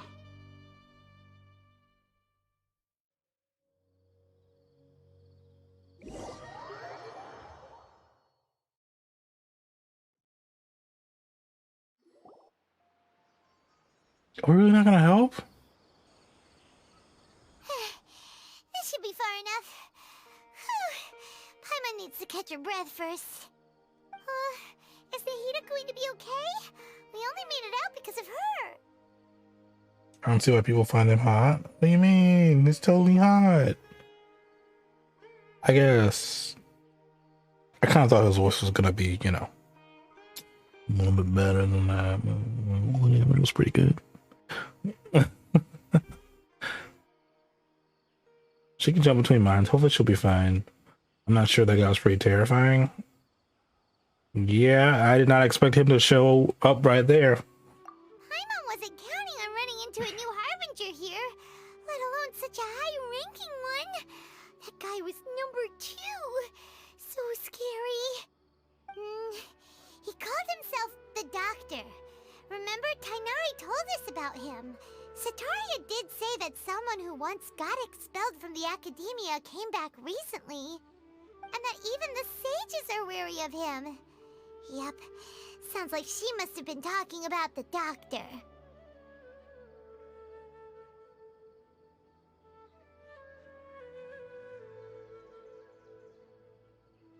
Yeah, now that the Doctor's Square's in the picture, we're no longer just dealing with the academia. They're in cahoots with the Fatui. But what are the Fatui after this time? Another Gnosis? Yeah, things would be a lot easier with Nahida's help. Nahida said we'll meet again outside of the city. But we can't just keep waiting around, right?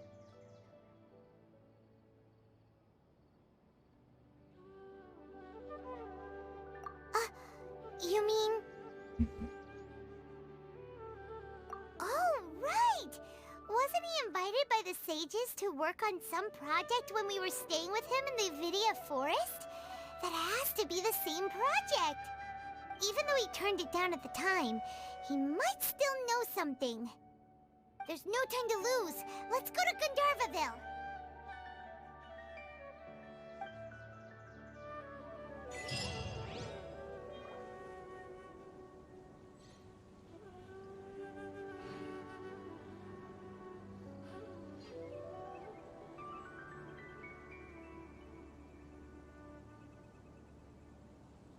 Where do you want to go next? If you'd like to see Liyue's tourist spots, I have a few references.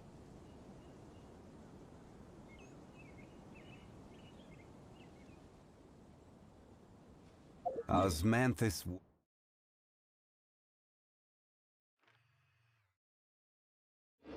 Wine tastes the same as...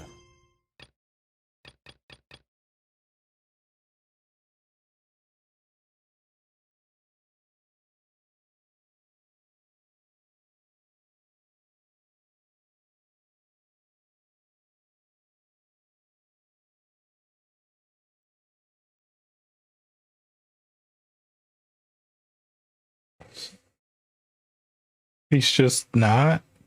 What do you mean? His character design's really nice. Don't make me do this. Remember.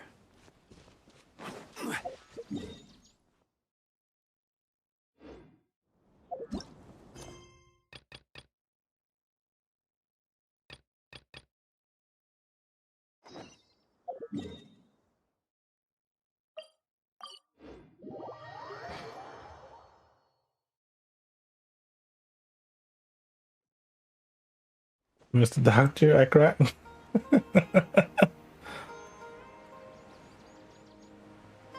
You have to? Oh. This is so stupid because they made me start this fucking quest like a long ass time ago, and now I have to actually do it.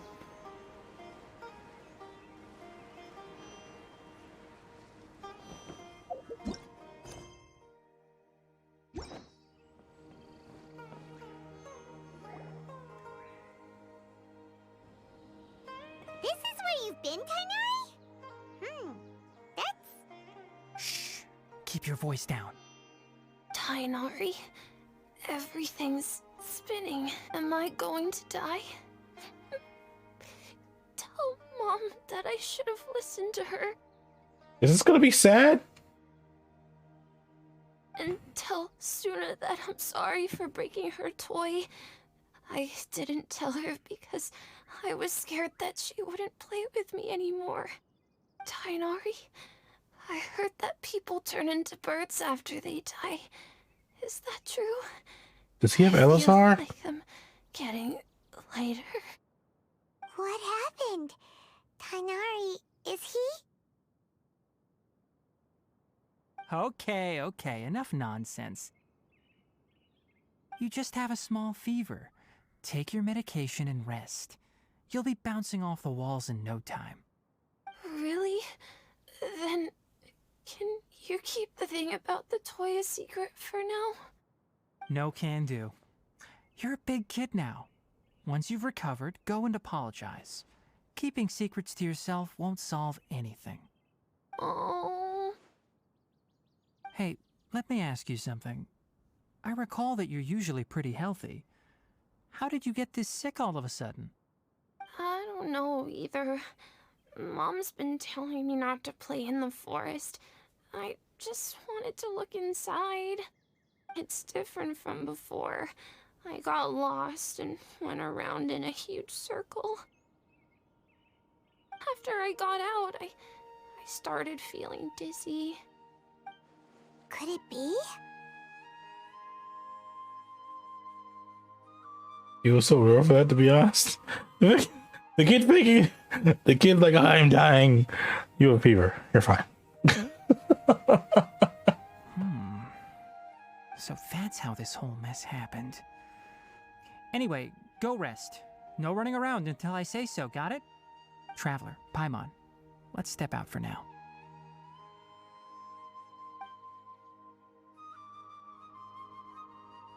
Mr. Forest Watcher, how is my son? He's dying. I gave him some antipyretics. Let him rest here for a while. I told him that he would feel better after some medicine and rest, but I only said that to comfort him. This liar! His symptoms resemble a fever, but something else is causing them. They seem more akin to a disruption in his psyche. Antipyretics won't be of much use. What do we do? Mr. Forest Watcher, you have to help him. If memory serves, a plant called Vasanti grass can help soothe the mind. So he is dying? Oh god, no. They usually look like shriveled weeds, but can be revitalized with a splash of water. They're expensive and unable to grow in the Avidya forest's climate, so I don't have any on hand. I'll ask the caravans. Go find Kale, have her prepare medicinal tools and a set of traveling gear for me. All right. Thank you. Contaminated region, huh? Is that why you two are also here? Yep. Is it a new withering zone? Doesn't seem like one. Whether you look at scale, internal conditions, or resultant effects, they're completely different. The only thing they have in common is that they aren't welcome. This nuisance made itself home in the Avidya forest, so I can't turn a blind eye. We feel the same way. All right. Let's contact the caravans first and purchase some Vasanti grass. We can also ask about the contaminated region. There's no time to waste. We have to move quickly. Let's go.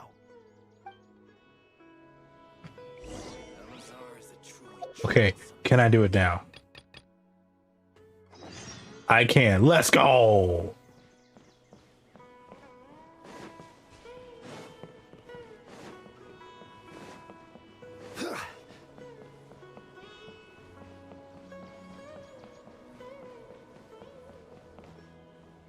You might graduate soon? Wait, from high school? This year? Or, well, I guess next year? Technically? This school year is what I'm saying.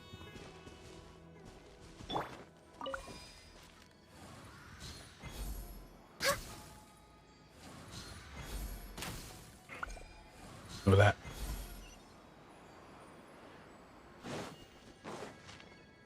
Damn it! Hold it right there. A blonde-haired traveler and a floating fairy. We've got you all right. Take a look around. You've fallen right into our trap. Bro, I'm just here for a chest. Are you mercenaries from the Corps of 30? Did you come here to arrest us? Yeah, get a diploma equivalent if I wanted to. Oh, wait. Are you saying, like, within 2022 you can graduate? So you don't have to finish out the school year? I guess your school years are different from other school years.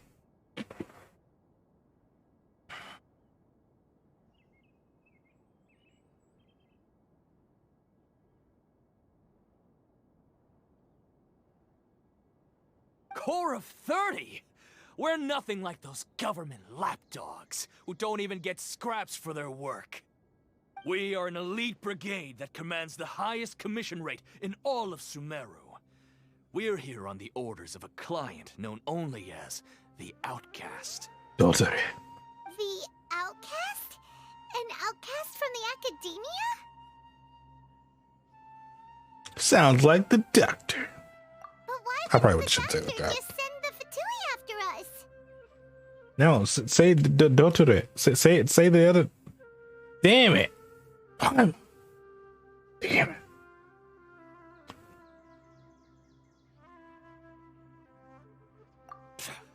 Still wasting time on idle chit-chat. We'll shut you up soon enough. Get them! You're up, Traveler! My school year ends next year, but I don't need to be a senior or even finish school for it. But do you want to? I think that's the question you should be asking yourself.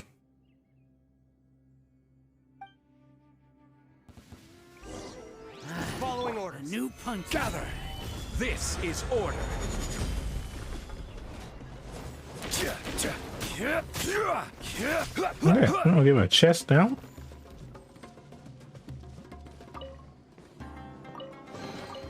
One man's stone is another man's gem.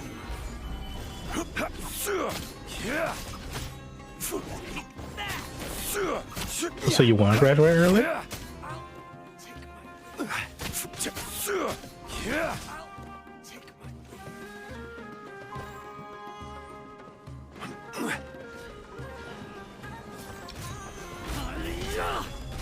Just like we rehearsed! Where do you think you're...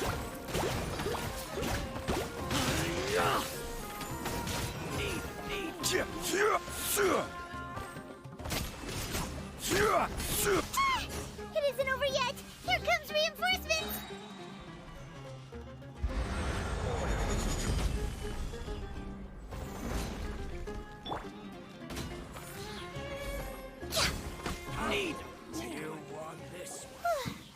That was pretty rough. Is that what elite mercenaries are like? It wouldn't matter anyway, since we're not to go to public school again. Did something happen? Well, I mean, you know, other than the pandemic that's kind of is still going on. Yeah, looks like we'll have to keep our guards up. But this doctor guy seems like a pretty tough opponent. He knew exactly where to set up an ambush. Did he predict that we would try to find Tighnari? Going up against smart people is tough. Anyway, let's keep going.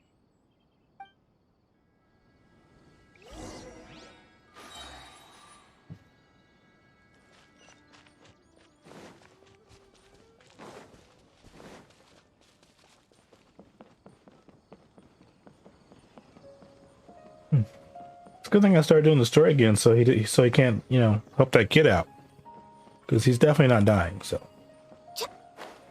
he's faking it, right? We all saw it.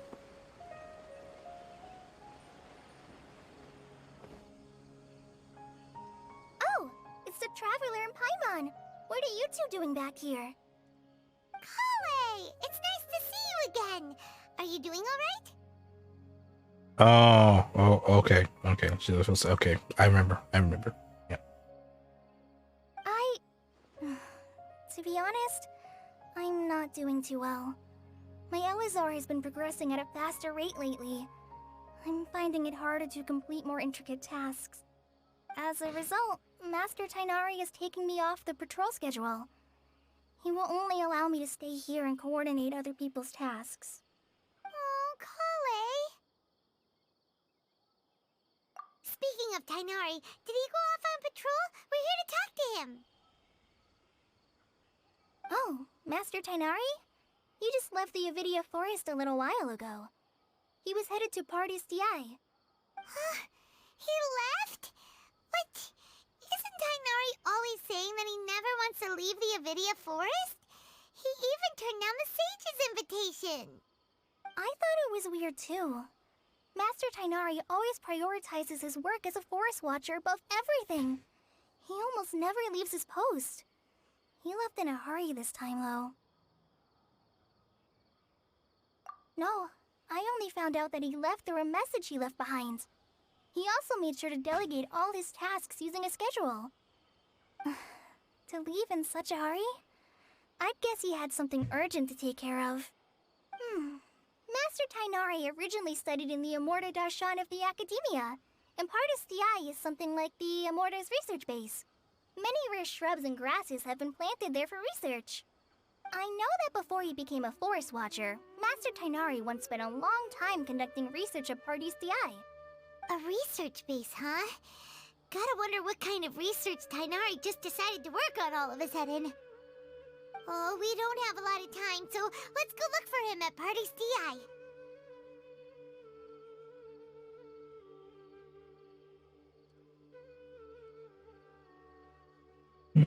Okay, I'm gonna get off now since I'm exhausted.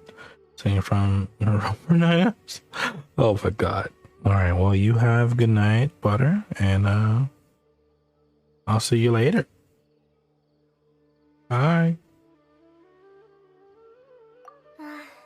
Don't worry, I'm fine. I'm used to living with Elazar by now. If you run into Master Tainari, please send him my regards. You know, she's a lot more active than someone who has like a deadly disease. Got it. Will do. See you later, Kale.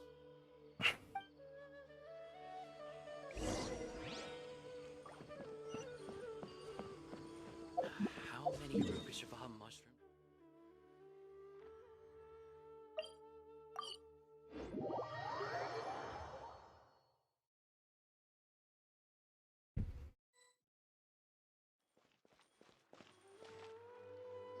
Wait! Look who it is! Thank goodness you're okay. We were so worried about you. Hey! This was supposed to be a touching reunion, but you're ruining the moment! Actually, it's very smart of the Traveler to be wary of me right now. After all, the Doctor has shown that his technology can apparently even control human minds. Plus, it's not like you could have known what happened after we split up and I was facing the Doctor by myself. Even a pool of stagnant water after a torrential storm can occasionally pass as a patch of sky. Paimon feels like only the real Nahida could come up with such an obscure analogy. Okay, I believe you. Huh? But I wasn't trying to win your trust or anything. All I wanted was to clarify my point. Well, we understand that point now. Please, Nahida, tell us more about what happened. Are those poor people all right? When you left, I was still in the middle of restoring everyone's minds. Thankfully, when the Doctor mentioned depositing information into the subconscious, he didn't mean engraving information into their minds. Instead, he did something closer to creating hallucinations.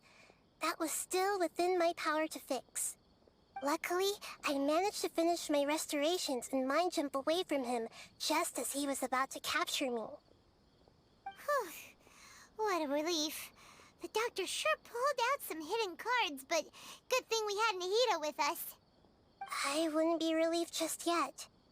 I gave away my true identity when I restored everyone's minds, which means we've lost another one of our trump cards. Also, the Doctor is already an expert at modifying Akasha terminals. Maybe it's only a matter of time until he captures my consciousness inside the Akasha. Would that mean you'd no longer be able to jump between minds? Then how do we stop him? He's still at the Academia, so it's possible he already started messing with the Akasha. Ugh, it feels like he's toying with us. What a nasty piece of work. Plus, the Doctor's combat ability alone is apparently enough to make him worthy of being number 2 of the Fatui. We shouldn't give up hope just yet. Let's try to find another way to attack this problem. Actually, Nahida, how did you know we were trying to get to Parties DI? Have you been waiting for us? Yes, I have. I can see the Traveler's elemental energy, so I deduced your destination by looking at the direction you were moving in. You didn't come here for sightseeing, right? Did you find any leads? We're looking for a scholar we know. His name is Tainari, and the sages once tried to reach out to him. Why don't you come inside with us and see what we can find? Okay, let's just hope we won't get him into trouble.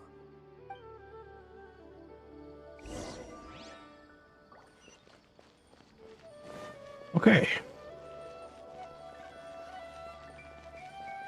Hopefully, there's not much. There's not much talking here, and you know, does all hate them in this story? We're gonna like see him.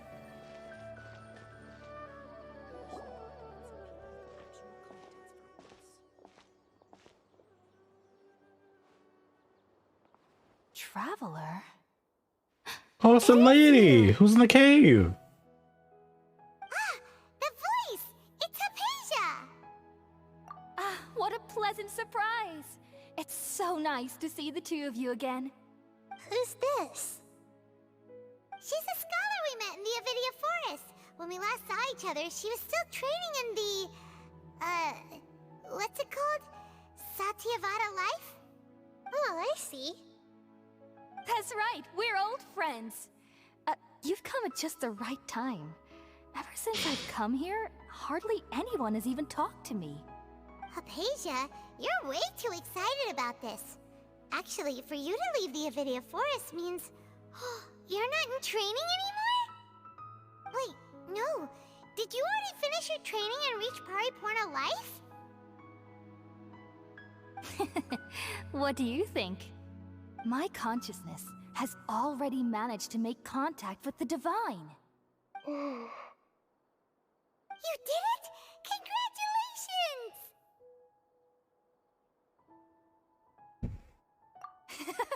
It's so exhilarating to share this sublime joy with others at long last! When my consciousness made contact with the gods. What a supreme and unparalleled experience that was! That sounds incredible!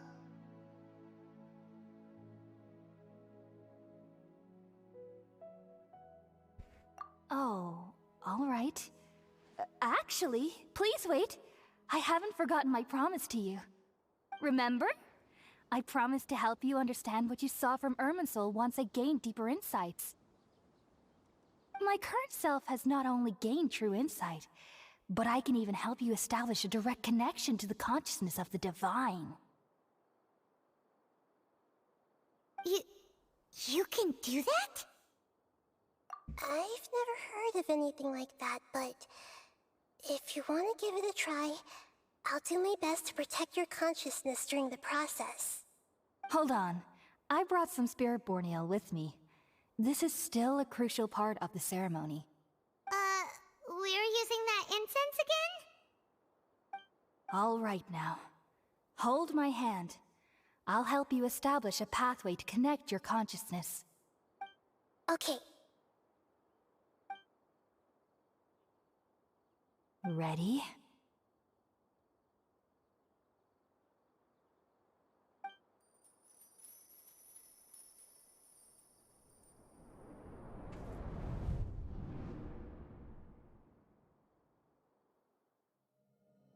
It took 3 betrayals for me to finally understand. The world is just an elaborate tapestry of lies. What?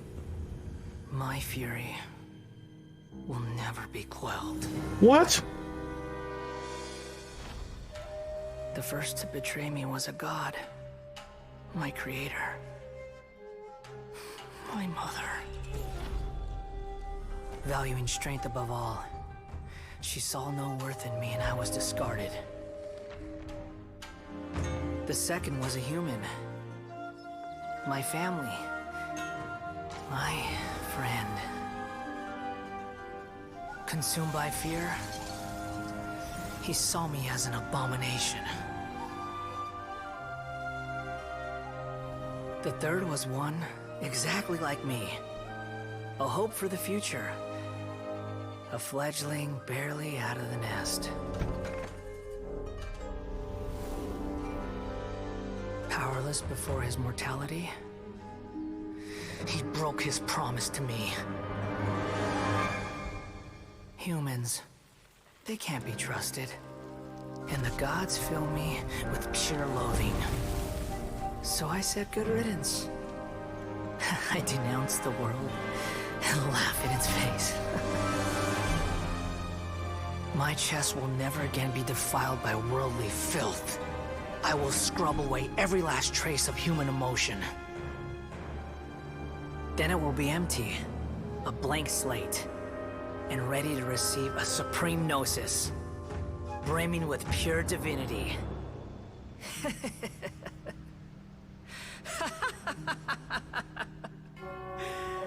There is no need to fear. The pain will be brief. Your era is coming to an end. Chills. Actual chills. What was that?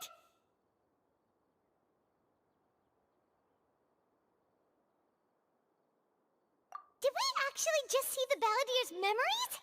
Everything matches what we know about him. But how is he connected to the divine consciousness that Hypatia was talking about? You saw it, right?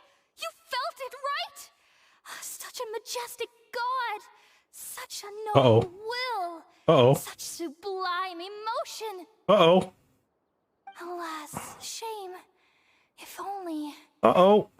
If only that which beats within my chest wasn't a filthy mortal heart. Uh-oh. Oh, great and merciful God! Please grant me forgiveness and salvation! Do you Uh-oh. understand now? I'm afraid this is no periporno life, but rather... Ah! You... Why are you so mean to me? Why is everyone hiding from me? I found divine wisdom. Shouldn't I receive praise and honor? Haven't I uncovered that light in the darkness? Hypatia? That's how I always thought everything should be. Wait. Have I... already lost my mind? Yes. You're fucking crazy, lady.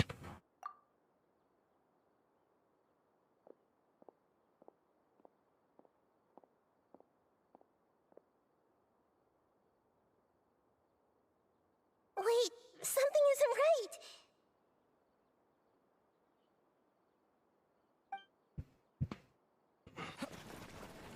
Another... Whoa, that got flipped in. What?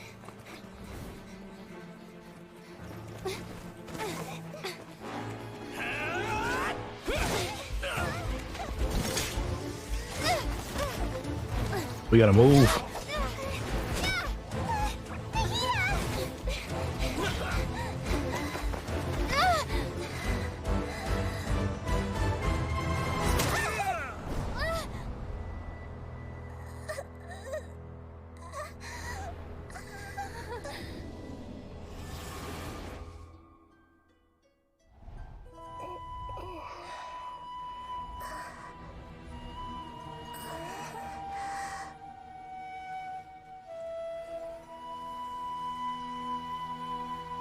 Oh, she's okay.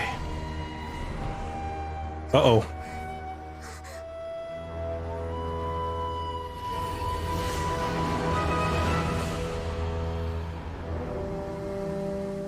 Whoa.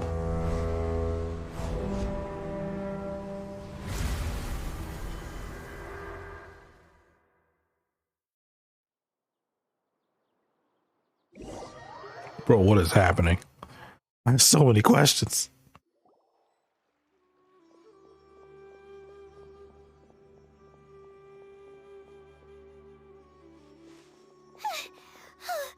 Okay, we finally lost him. Well, that was weird.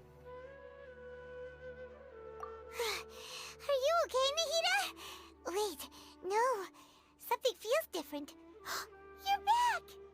Oh, the Traveler's back? Nahida was controlling your body for a while.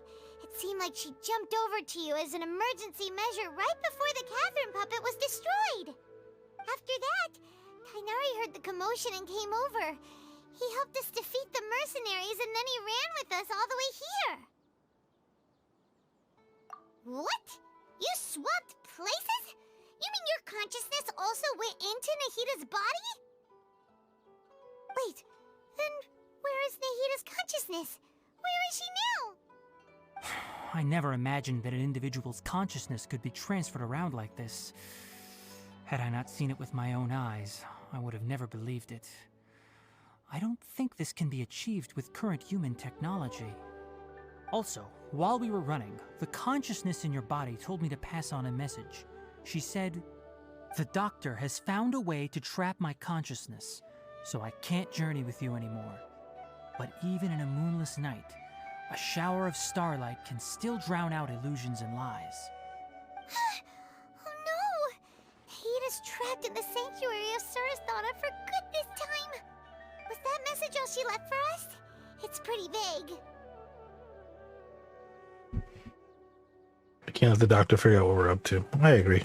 Oh, that makes sense! Since the doctor captured her, she won't be able to say anything without him knowing. She's being extra careful.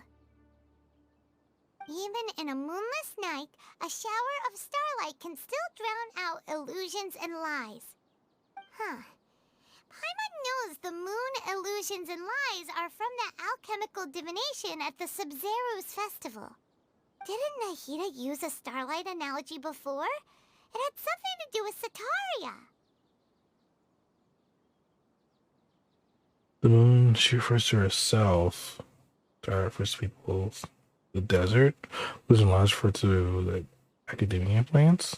Oh, that makes a lot of sense. Huh. Do you think Nahida was telling us to go find help in the desert? But she isn't with us anymore. Think we'll be okay? Paimon, you said Sanctuary of Suristhana. Does this mean that this Nahida you're talking about, the consciousness who was occupying the traveler's body, is the Dendro Archon? Your guess is correct, but the situation's a bit complicated, so it's really hard for us to explain right now. That's all right. A scholar's curiosity doesn't need to be appeased right away. As for the complicated nature of the situation, safe to say I have witnessed that for myself. I've spent some time with you, and it looks like the Dendro Archon's also on your side, so I trust you. Thank you, Tainari. Oh, actually, we came here to ask you a question. What do you know about the project that the sages have been working on? Ah, that. While I was indeed invited to join that project, the sages were always secretive about its scope and goals, so I eventually declined. All I know is that that project has something to do with the restoration of Irminsul. Huh? Did you see something when you were in Nahida's body? The academia is turning the balladeer into a god? What? Do you have any evidence?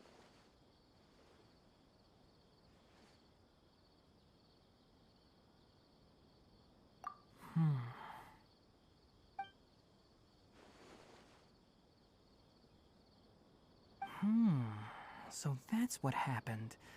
That explains why Hypatia's symptoms were different from those of the other scholars who went mad. It's because she made contact with the consciousness of a new god who is still in the process of being born. Tainari, did you leave the Avidia Forest because of Hypatia? Why are they calling him a god? That's what I'm confused about. I did. I noticed Hypatia's mental anomalies, but since her symptoms were rather atypical, I secretly took her to Pardes Dii and began searching for a way to return her to her normal self. If I didn't take action, Hypatia would have already been taken by the Matra to the desert, doomed to a life of exile at Aru village. Now that you mention it, I knew the Academia has never thought particularly highly of Lesser Lord Kusanali, but I still didn't expect them to do something as arrogant as creating a new god. Looks like I made the right decision by not accepting their invitation. Fatui is also behind some of this. The Doctor and the Balladeer. We have 2 Fatui Harbingers in Sumeru. Sounds like we're in for a bad time. From your description, I don't think they've completed their project. There may still be room for us to intervene. But then, what is the connection between creating a new god and restoring Irminsul. Yeah, it feels like we're still nowhere close to figuring out the sage's goals. Right, we've pretty much gone over everything we need to know, so we should head out. How about you, Tighnari? What are you going to do? I'll stay here for now. I still want to try a few more things to help Hypatia. If you're planning to go into the desert, start by heading for Caravan Rabat. That'll be your fastest route. Come find me here if there's anything else I can do to help. May the spirit of wisdom go with you. Thanks, Tighnari. Hopefully Hypatia will feel better soon. We're off then.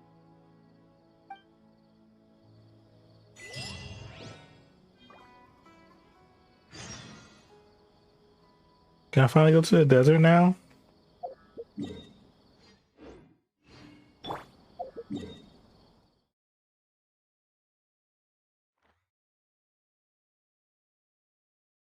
I'm just gonna come from this way.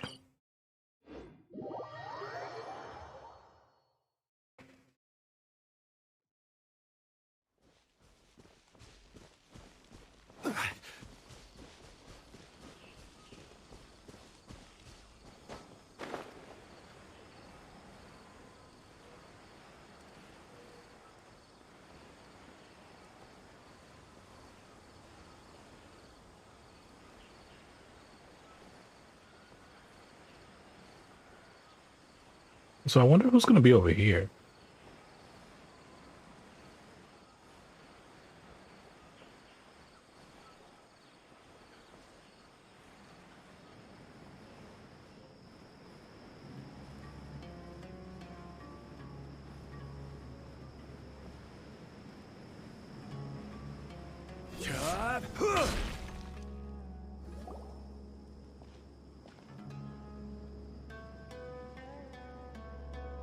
We finally made it to Caravan Rabat. It's pretty lively here. So, just past this wall is the desert, huh? Oh, wow. Paimon remembers hearing people call this the Wall of Samiel. It's made to block sandstorms from the outside. Oh, if it's this tall, it's gotta be the divine work of Greater Lord Rukkhadevata, right?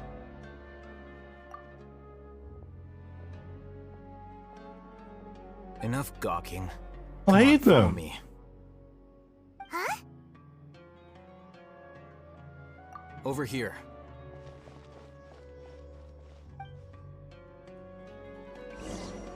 Oh shit, we're running. Let's hurry up and follow him. Wonder what he's up to.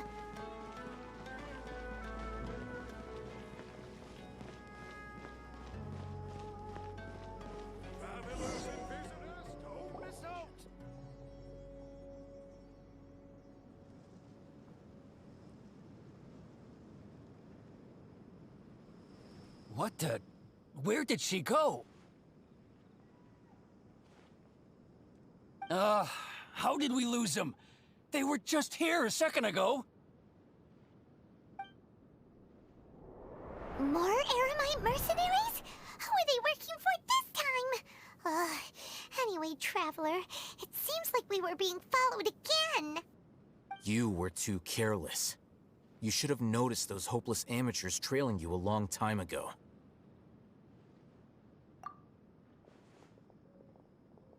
There's no need to thank me. I've never cared to keep track of personal favors. All I did was correct a mistake I happened to come across. It's a habit I developed at the Academia. You really gave Paimon a scare, Alhaitham. We never thought we'd run into you here. Last time we met at Port Ormos, didn't you say you were going back to the Academia? Wait, don't tell Paimon that you're here to take us back on their orders! Oh, so you've already landed yourselves on the Academia's hit list. I can't say that I didn't expect it. However, had I wished to turn you over to the Academia, don't you think you'd already be the Eremites' honored guests by now? Oh, right. You do have a point. Did you participate in the Sage's big project? I have no interest in running errands for that project. As a scholar, I've always belonged to the camp that promotes researcher autonomy. Okay, so I will be right back. I need to take care of something. Just give me a minute.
Okay.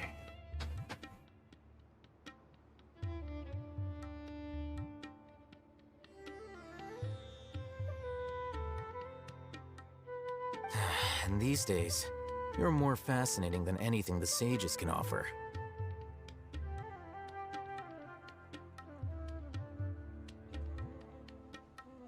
So you're actually looking for me?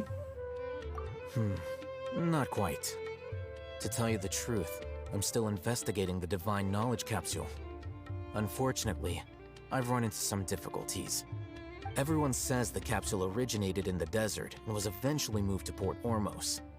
If I am to get to the bottom of this, I must understand how the capsule first came to be. Which brings me back to you, and why you're so interesting. The leader of Ain al-Ahmar used the Divine Knowledge Capsule right in front of you, and upon seeing him, your expression became perplexed, and you were lost in thought for quite some time. To have that kind of reaction, I think you must have realized something. Are you interested at all in sharing what you've been hiding from me?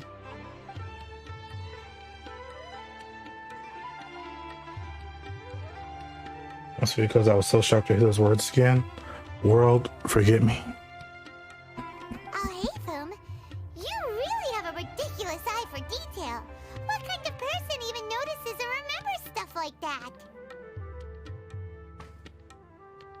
So that's your answer. Well, I do work for the Academia after all. So considering that, it is indeed wise to keep your cards close to your chest.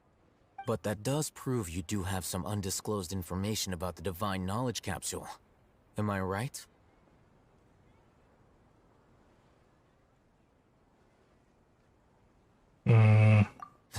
No matter. Rather than simply learning the answers from you, I'd still prefer to investigate on my own. Speaking of, you two are also headed to the desert?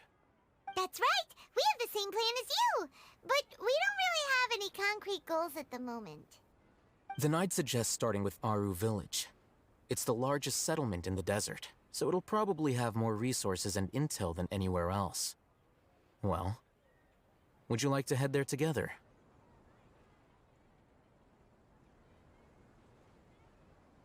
It's always better to travel with someone you know. Let's go!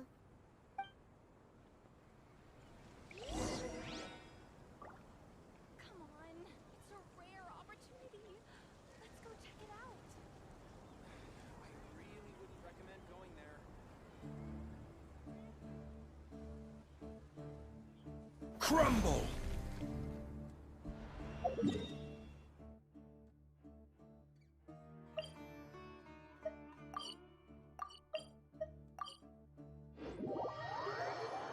Finally used the waypoint I made like 50. Oh god, that's not 50. It's 2 hours ago. I made this. God. Before us lies Aru Village, the safe haven of the desert folk. Whoa, this landscape is really something else. What a cool place! Let's go check it out!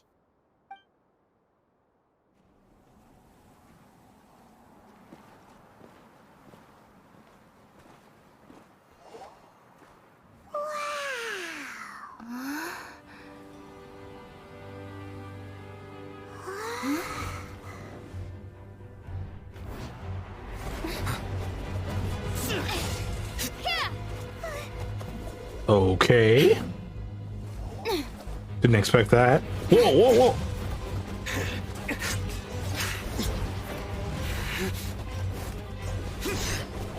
Why?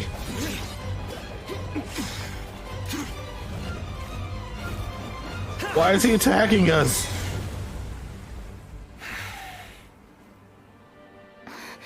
Sino.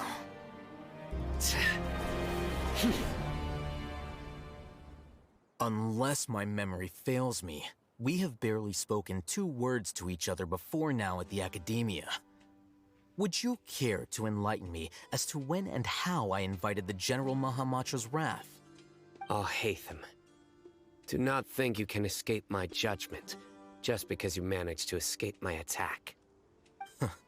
Judgment? So that's how you'd characterize your actions here, is it? Or would elimination perhaps be a more accurate description? Had I used my full strength, not even this traveler would have been able to stop me.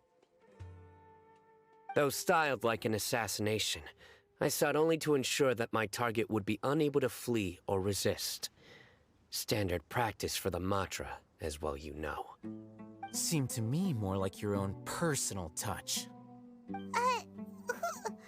is that, Alhaitham? Did you call him General Mahamatra? Yes. General Mahamatra Sino, head of all the Matra at the Academia. He's a formidable hunter, and the ultimate nightmare for any who have committed academic crimes.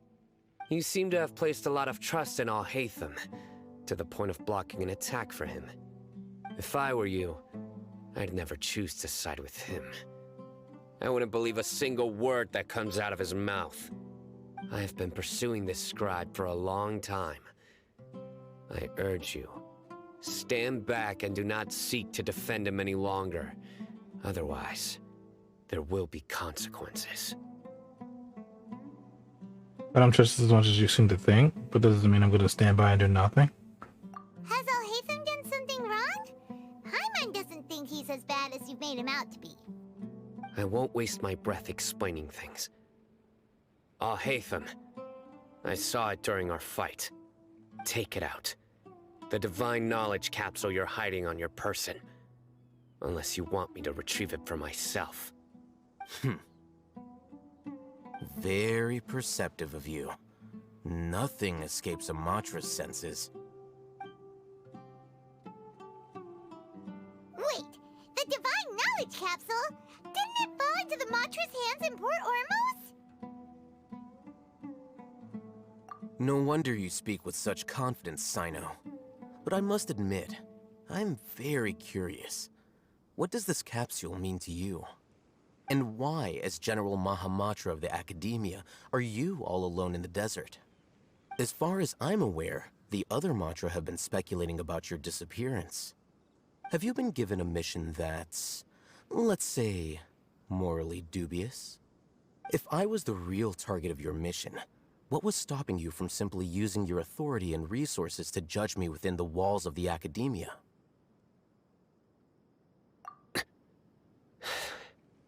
I should have known you'd be difficult to deal with. You two? Ugh! What you would do, Traveler? Paimon feels like we can't trust either of them. I agree. Well, look at you two, acting all tough and self-righteous over there. Wait, Dia?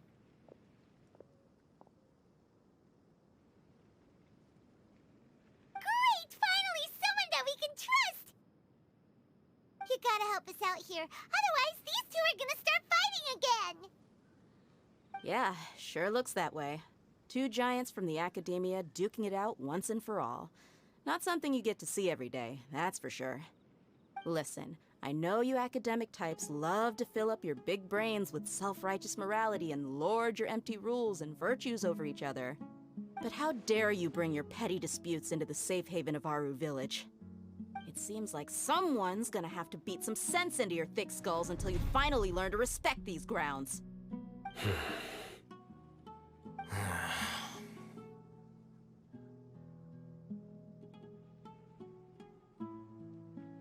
Hey, did either of you hear a word I just said?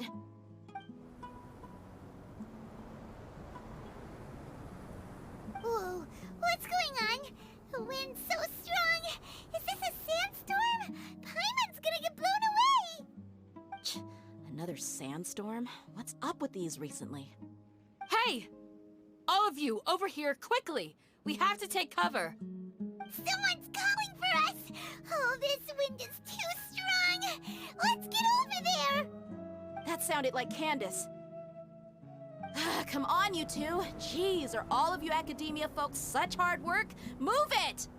All right, stop yelling.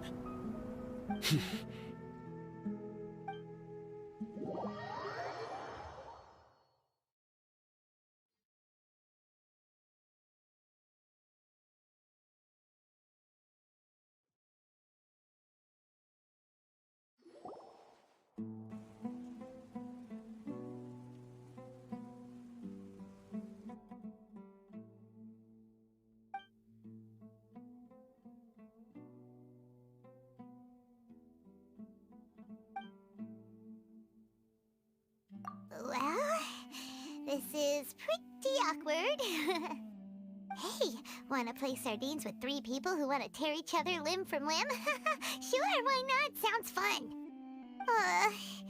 The air is so thick and heavy. Paimon can hardly keep floating anymore. My sincere apologies, everyone. This is the home of our village chief. I will have to ask you to make do with this small room until the sandstorm dies down. Please, let me introduce myself. I am Candace, protector of Aru village. Our savior has come at last! Hello, Nice Candace. to meet you, Candace. The name's Paimon. Thank you so much for helping us. There's no need to thank me. It's only right to help each other when the weather gets rough. Wow, she's so gentle and caring, like a nice older sister. Unlike those guys over there. All right. Now that we're all better acquainted, we should return to the topic at hand. As a guardian charged with the responsibility to protect my fellow villagers from harm, I was observing your conflict from afar, even before the sandstorm started. And now that you have set foot within our village itself, it is all the more my responsibility to make absolutely sure that you pose no threat whatsoever to us. So please, have an honest and sincere conversation with one another, and put your hostile feelings to rest. If anyone dares to start anything again while they are under this roof, I will not hesitate to send them out for some quality time with the creatures of the sandstorm. Oh, on second thought, Paimon may have misjudged Candace's character. And that goes for you too, Miss Dia. Do I make myself clear? All right, we got it, Candace. That's what I like to hear. So, which of you will begin? I was supposed to be a mediator, but I might have gotten a little too involved just now. Anyway, one of those two should probably start talking. So, bro, how you doing? What's up, Wounded? Just tired, honestly, really. Just, I feel like I've just been tired so much. And then also stressing out about things when I'm not tired, which is the worst part about it. You know, when you get so stressed you can't sleep. Basically that. Wait, that was you trying to be a mediator? I have nothing to hide, so there's no shame in explaining myself. Same, I feel you. Yeah. While Alhaitham wasn't wrong about the other Matra not knowing my whereabouts, it's not because I've been assigned a morally dubious mission. Rather, I've chosen to exile myself. Huh? Exile yourself? A little while ago, I discovered that there was data missing in the Academia's project planning and development files. What little they did report clearly did not match the project's actual progress. As General Mahamatra, I had the responsibility and authority to request an audit. However, to my surprise, the person responsible for the erroneous data was none other than Grand Sage Azar himself. I tried to investigate the issue myself before submitting a formal audit request, but I soon found that all leads and potential pieces of incriminating evidence were carefully concealed from me. I began to realize that they were cautious of me from the very beginning. Unsurprisingly, the Grand Sage rejected my audit request as soon as the submission reached his desk. He even said to me, "The power of the General Mahamatra is granted by the sages. You have no right to judge us." Wow. So they really are up to no good.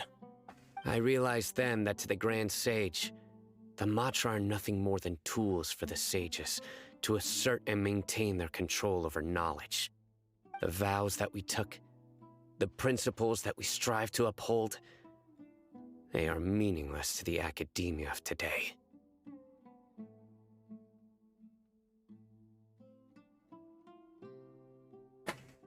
I believed it would be wise to flee the academia before the sages had a chance to take action against me. This way, They can no longer see nor predict my actions. I will never give up on this investigation. There's no need for someone else to give me power or authority. Once I find the truth, I will administer judgment by my own name. Sino seems to have the same goal as us. We're all investigating the sages. Plus, now that he's no longer the General Mahamatra, he somehow feels a lot less scary. It's too early to completely trust him. Yeah, I agree. Well, Sino... Absolutely. If that's your story, then why did you see Alhaitham as a target? When I was investigating the matter in the academia, I overheard a conversation between Alhaitham and a sage. The sages asked you to investigate a blonde-haired traveler. Do you dispute this, Alhaitham? What? Like many parts of the project, this assignment was undocumented. Now throw in your suspicious behavior with a divine knowledge capsule, and I think we deserve an explanation.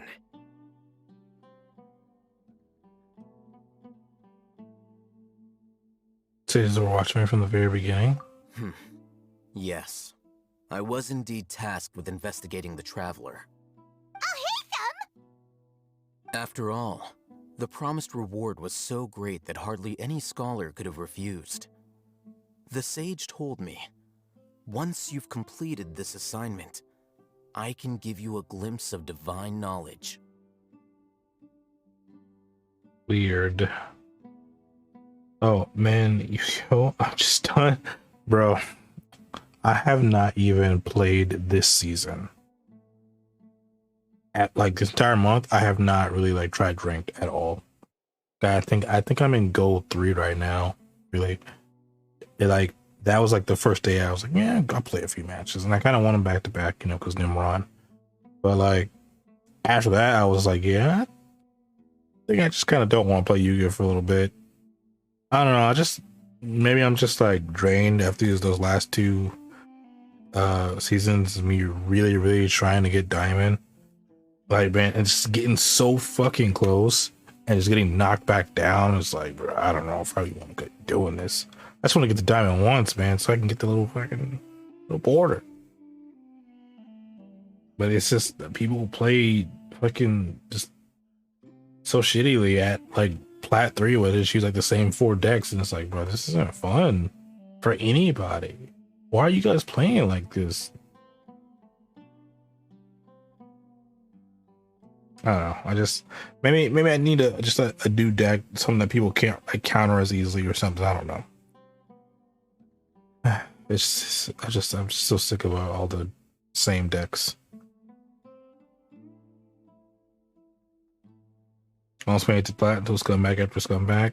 Like honestly, like I would just use a different deck until you get to plat.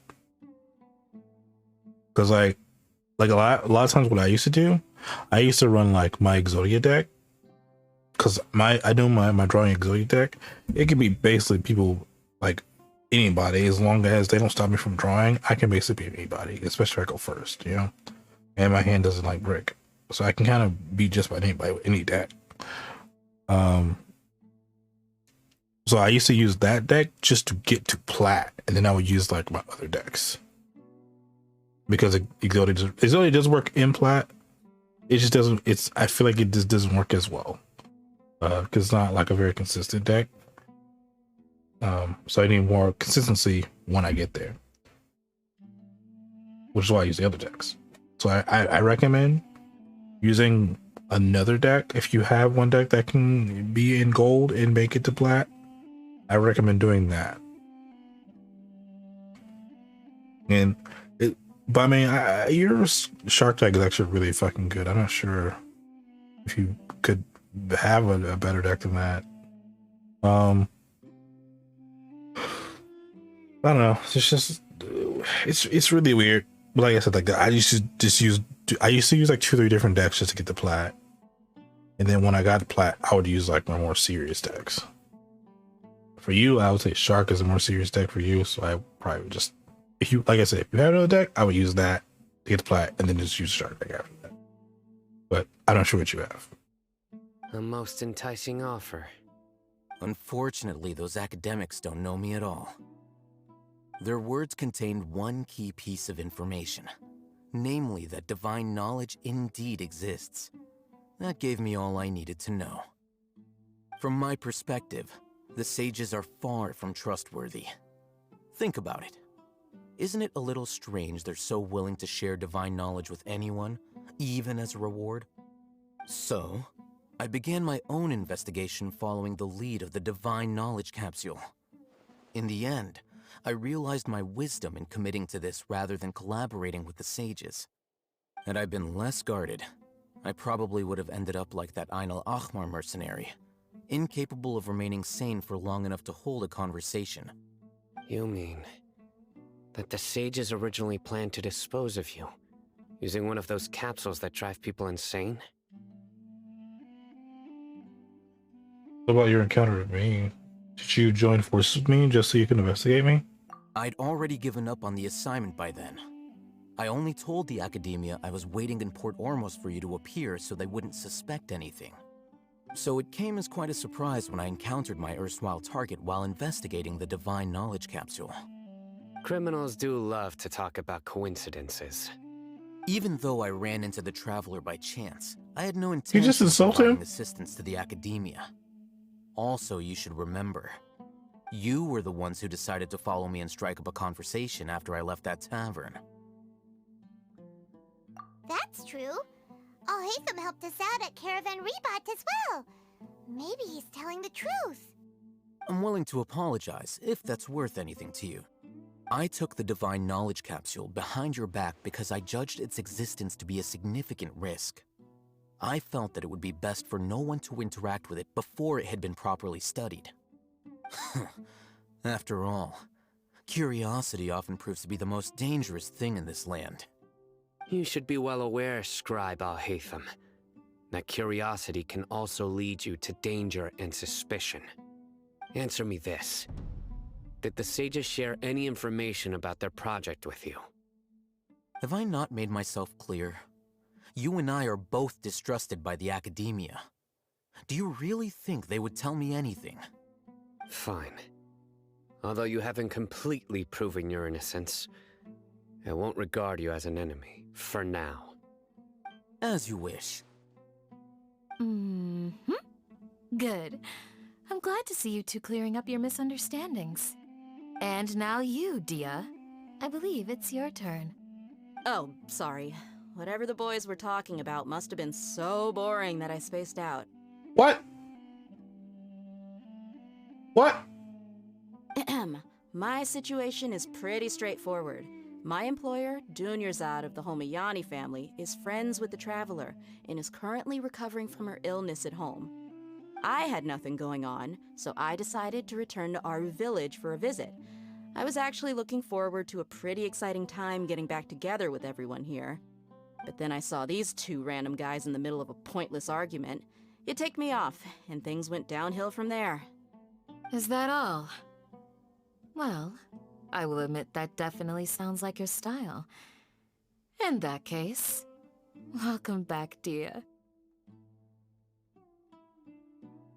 Got adventure in it? Oh boy. How's that working out for you?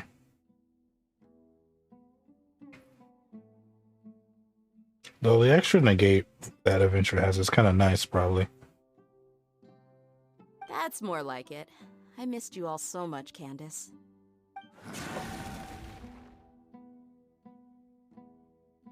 Whoa! What was that sound? No need to worry. Now that you're no longer at each other's throats, please make yourselves at home. I'll take a quick trip outside to clear out some of those creatures in the sandstorm. Creatures? In the sandstorm? Are you sure you don't want some backup? Fighting in a sandstorm is not for the faint-hearted. Anyone without extensive training in these conditions is at a disadvantage. You needn't worry. Yeah, just leave him to Candace. Don't worry, she's as tough as they come.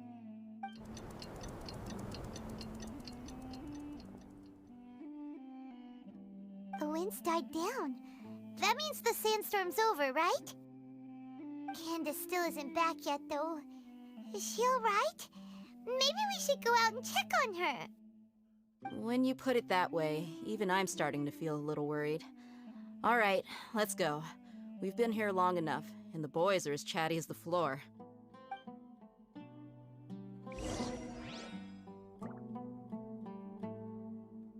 That's a great. Get either removed from play or exit. Jesus. Honestly, dude, I've been thinking about running just like the most annoying strats in all of Yu-Gi-Oh! And maybe like adventure, TPE. I don't know what's more annoying than that. Maybe running in a Blue Eyes deck with fucking Blue Eyes Jet or something. I don't know.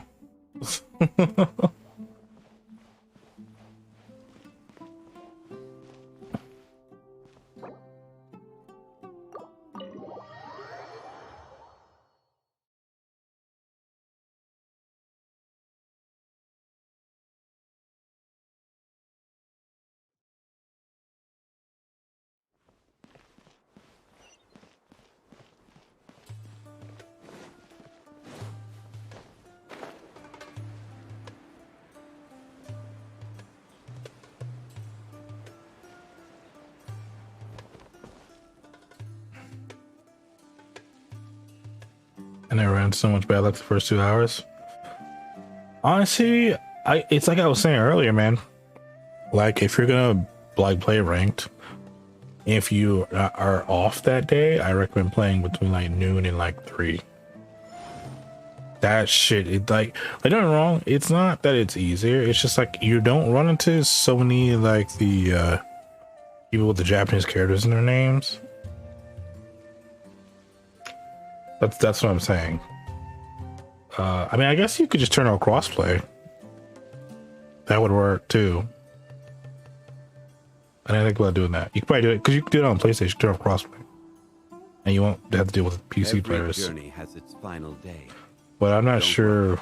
People on console play like jerks too, though. So I don't know.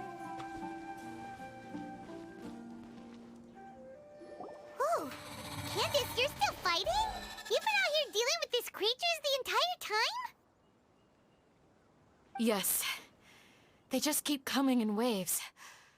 I've lost count of how many I've defeated. Before I realized it, even the sandstorm had stopped. Her stamina is also something else. I mean, yeah, you know? Here comes another wave! Leave this round to us. I got interrupted earlier, but now I have something to take my anger out on. It's been quite a while since I've seen the Flame Mane in action. I'll leave these to you then. I'll be sure to put on a good show. Let's go!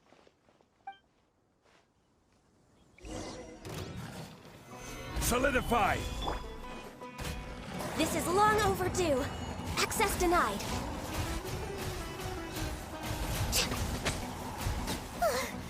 Here comes another wave. When are they ever gonna let up? One turn kill is much nicer. I agree. Which is why I started running Nimron. The creature stopped appearing. Was that the last of them? Now I can one turn kill in like Blue Eyes as well. But you have so many encounters and shit like that, it's just like it's easier for me to just like do a Nimron. What we fought just now was probably the aftermath of the sandstorm. So we should be safe for the time being. Well fought, everyone. No injuries, I hope. Huh? Who are you? Ah, my apologies. I haven't had a chance to greet you yet. I had my hands full taking care of the village's elderly and children. I am the chief of Aru village. Everyone usually calls me Uncle Anpu. Sir, I am also originally from the desert, but I have not been back for some time now. May I ask if such sandstorms are common? I can't say they've always been common, but recently the storms have become increasingly severe, and frequent. Besides sandstorms, we also occasionally get earthquakes. According to an investigator who stayed in the village a while ago, these unusual natural phenomena are related to the withering of Irminsul. Another effect of Irminsul's withering. So, Irminsul's withering causes withering zones in the forest, and sandstorms and earthquakes here in the desert? Everything in the natural world is inextricably connected to Irminsul. These regional symptoms can indeed be a reflection of Irminsul's present state. Everyone in Aru Village needs to take good care of themselves. Speaking of which, why haven't I seen a single village keeper since I got here? Village keeper? Who are they? Village guards like Candace? Does your curiosity know no bounds?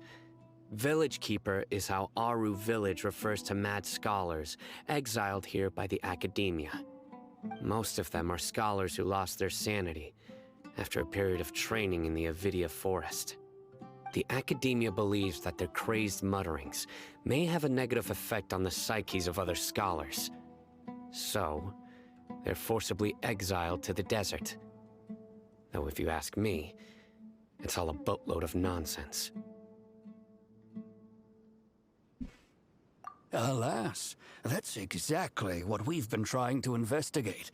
One by one, the village keepers have been mysteriously disappearing without a trace. But no one in the village has ever seen them leave. If you're planning to stay around the village for the next few days, I'd appreciate it if you could keep an eye out for them. Up this hero deck to 50 light points? Oh no. Doesn't tell me you lost. I've had encounters with those people in the past. I'll see what I can do to help. The Matra are the ones responsible for their exile. Now that you're no longer with them, are you trying to alleviate your guilt and atone for your past sins? I'm fascinated by how you think. Mock me if you will, but if you are guilty, I will eliminate you, regardless of my position or identity. Oh, you're the former General Mahamatra. You must be an expert in these kinds of investigations. Thank you for your help. Is it because you're reminded of Hypatia? Oh, these poor scholars. First they lose their sanity, now this! We need to help get them back home, safe and sound. But, is it really a good idea to tag along with Sino? You seem like you really don't trust him. It's a great opportunity to watch him. I'll be grateful for the assistance. No doubt you will do a better job than some of my former subordinates. Let's start by finding a spot to share what we know so far.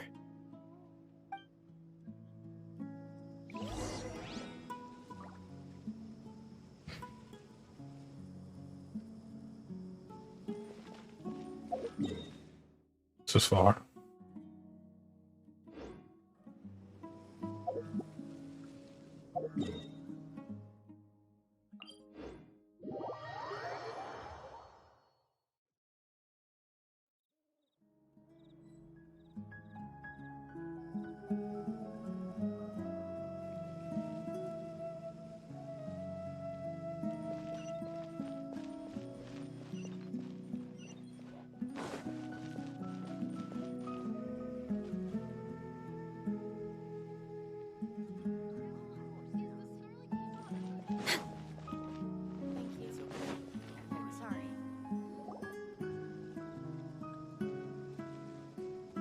Although I've sent myself into exile, I'm still doing essentially the same things as before. Do you still have any questions for me before we start our investigation?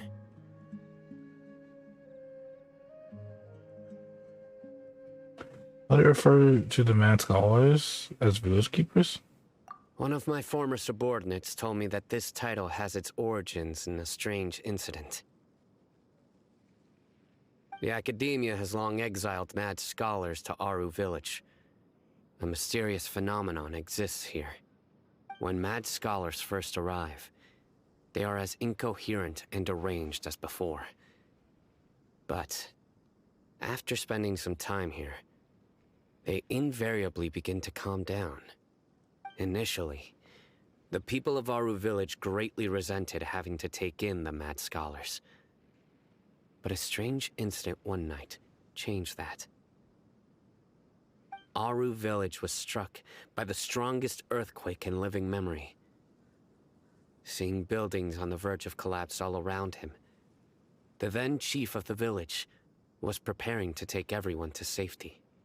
Suddenly, he noticed a mad scholar crouching in a corner, caressing the ground with his hands. A soft, green light radiated from him, like a divine glow against the backdrop of night. Despite the powerful tremors that ripped through the ground that night, all the houses remained upright, almost as if they had grown roots reaching deep into the ground.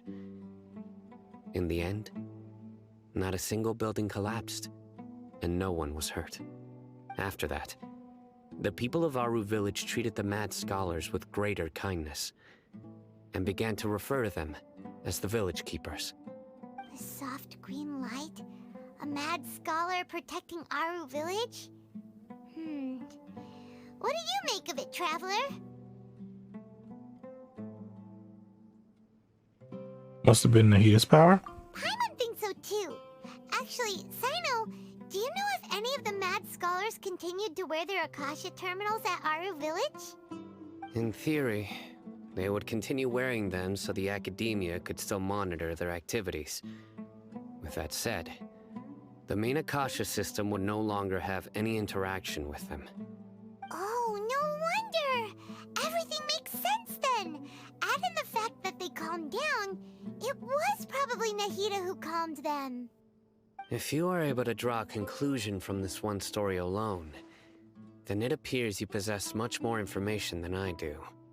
So, what do you make of the story? The Mad Scholar's power likely came from Lesser Lord Kusanali. No, I don't think so. It's actually one protecting the village. I was gonna say, oh, the evil hero banned and destroyed everything. I said, okay, bro. Jesus.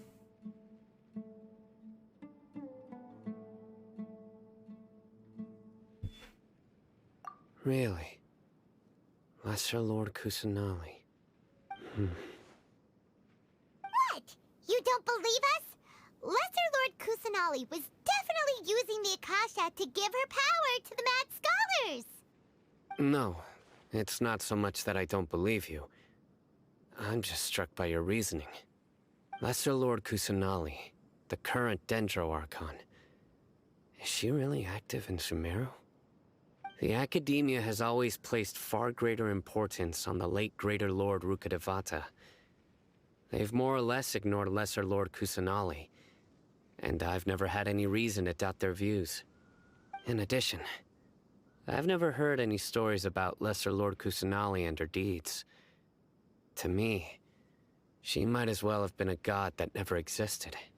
No way! Nahida definitely exists! She's a... how should Paimon put it?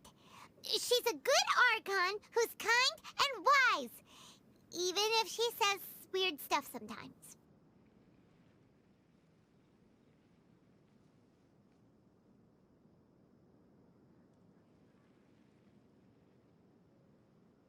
I've spent many years interrogating criminals, so I can easily tell when someone is lying. Good!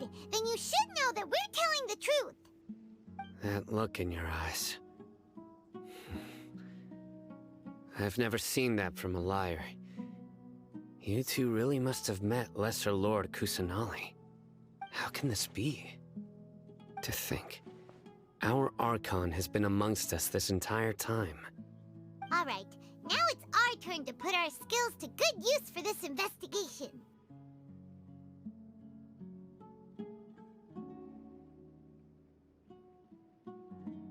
But easier said than done, especially since we don't have any leads.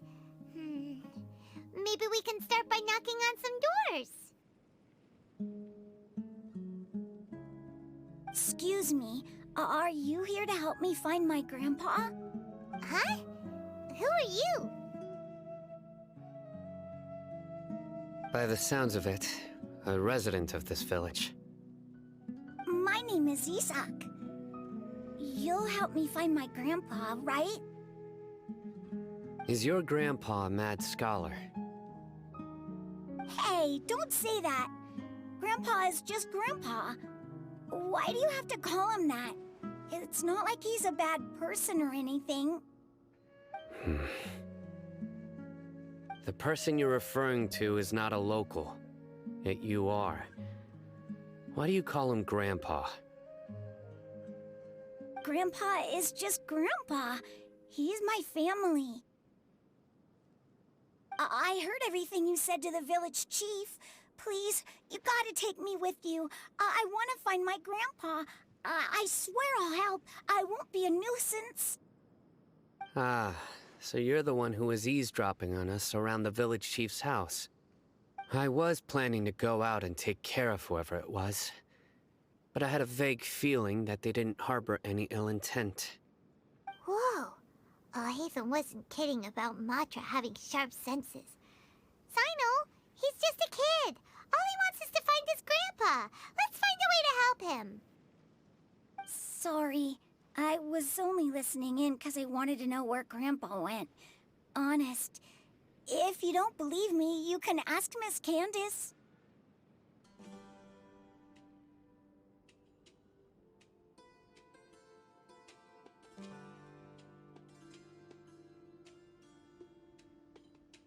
All right. But first, let's confirm the facts with Candace.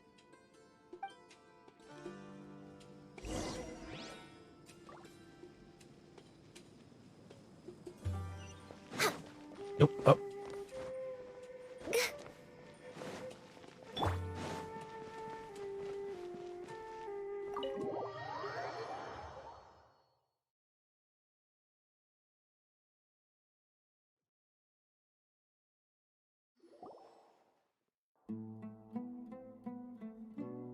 Sino is super vigilant.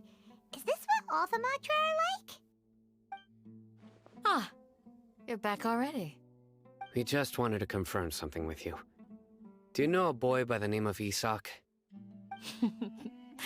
I had a feeling he'd go looking for you. Huh? You knew this would happen? Yes.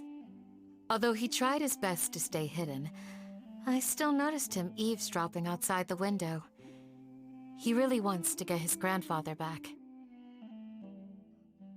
Isak's parents were both Aramite mercenaries who rarely returned to the village after finding employment in the city.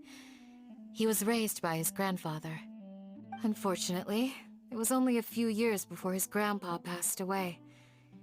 Isak was still very young at the time, so various families in the village took turns caring for him so he could survive. Later, an elderly mad scholar arrived at the village. Isak thought the scholar bore a striking resemblance to his grandfather, and thus often spied on the man.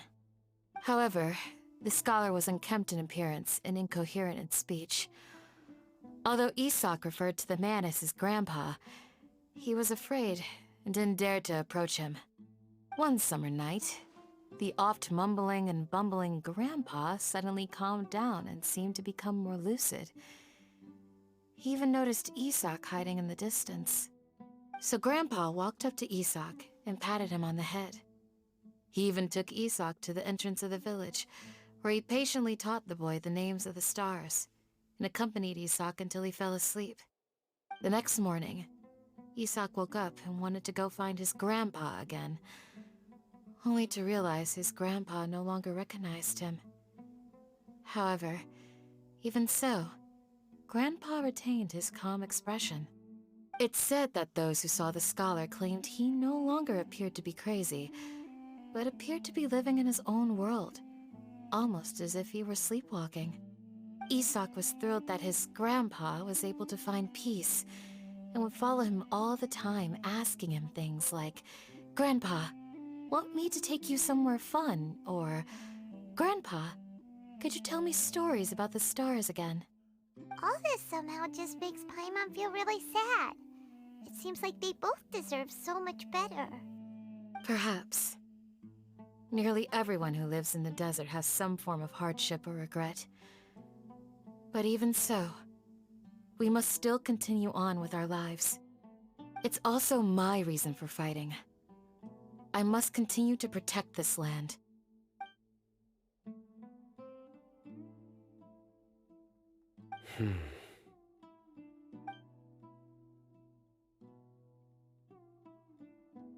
Maybe the people have always had a considerate god watching over them. Huh? What did you say, Sino? No, nothing. As long as Esau keeps his word and doesn't get in our way, we can take him along. Perhaps you are more compassionate than I gave you credit for. Please accept my thanks on Isak's behalf, Sino.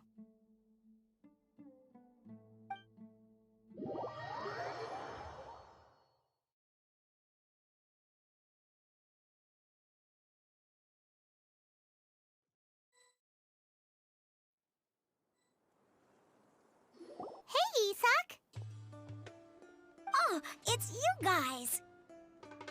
We've cleared everything up. Let's go find your grandpa. Really?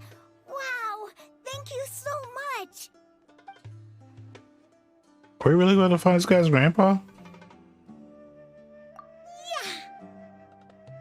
Alright. Let's ask the local residents some questions first.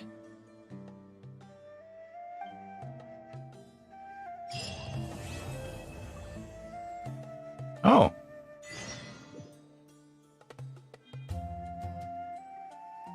Oh, okay. I didn't think that would be the end of Act 3. I don't know. It might end here, because I have done a lot.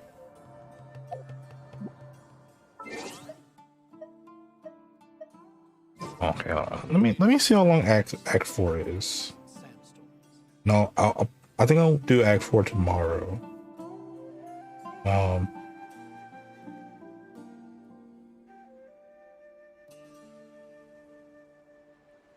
Where do you want to go next? If you'd like to see Liyue's tourist spots, I have a few references. You need to watch out for any signs of earthquakes and sandstorms. Osmanthus wine tastes the same as I remember. But where... No, I'll do a little bit.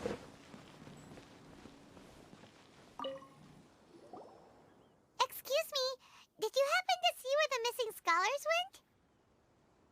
went? You mean the village keepers? Oh, let me think. When I was eating dinner the other day, I saw one of them by the side of the road, muttering away and eating mushrooms and tree roots. They shouldn't go around eating that kind of stuff. Okay. Did you notice anything else? Anything else? No, I think that's all I have to tell you. Sorry.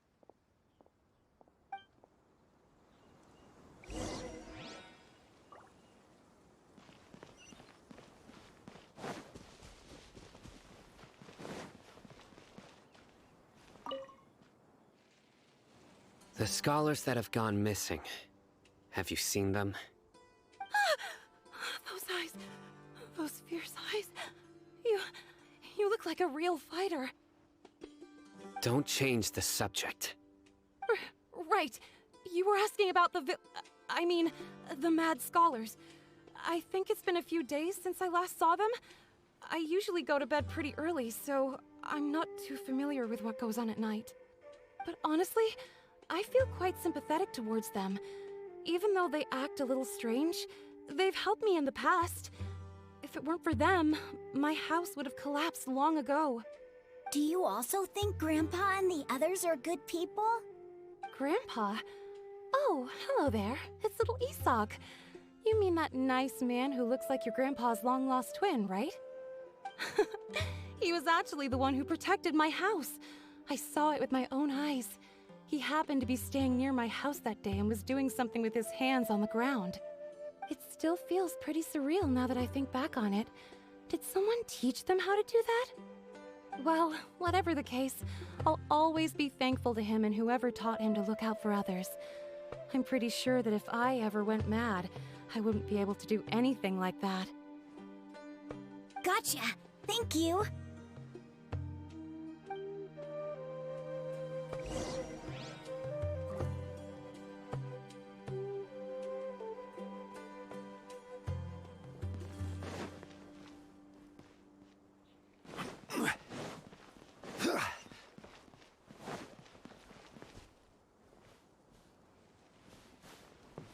Hello? Ah, there you are. Sir, have you seen my grandpa recently? You know, the one who likes to sit and space out near the village entrance. Oh, well, if it isn't Isak. Oh, your grandpa, huh? It's been a while. The last time I saw him, he was spacing out by the road as usual. I went and asked him if he'd like any of the food I had prepared, despite my wife's protests. Like many people, she's really quite terrified of them. And speaking of my wife, she's still always complaining about how I don't make enough mora. That might explain why she's always mad at me. Oh, thank you. Thank you for taking care of him. It was nothing. You're looking for him, right? Did he go for a walk and get lost? Yeah. That's no good. Well, once you found him, come by my place again and I'll cook a little something for the both of you. I've known you since you were very young, so as far as I'm concerned, you're family. Please feel free to come by anytime. Wow, what a nice guy! Okay, thank you, sir. Huh? Don't say anything for now. Isak, stay here. Let's head over there. Stay quiet as you move.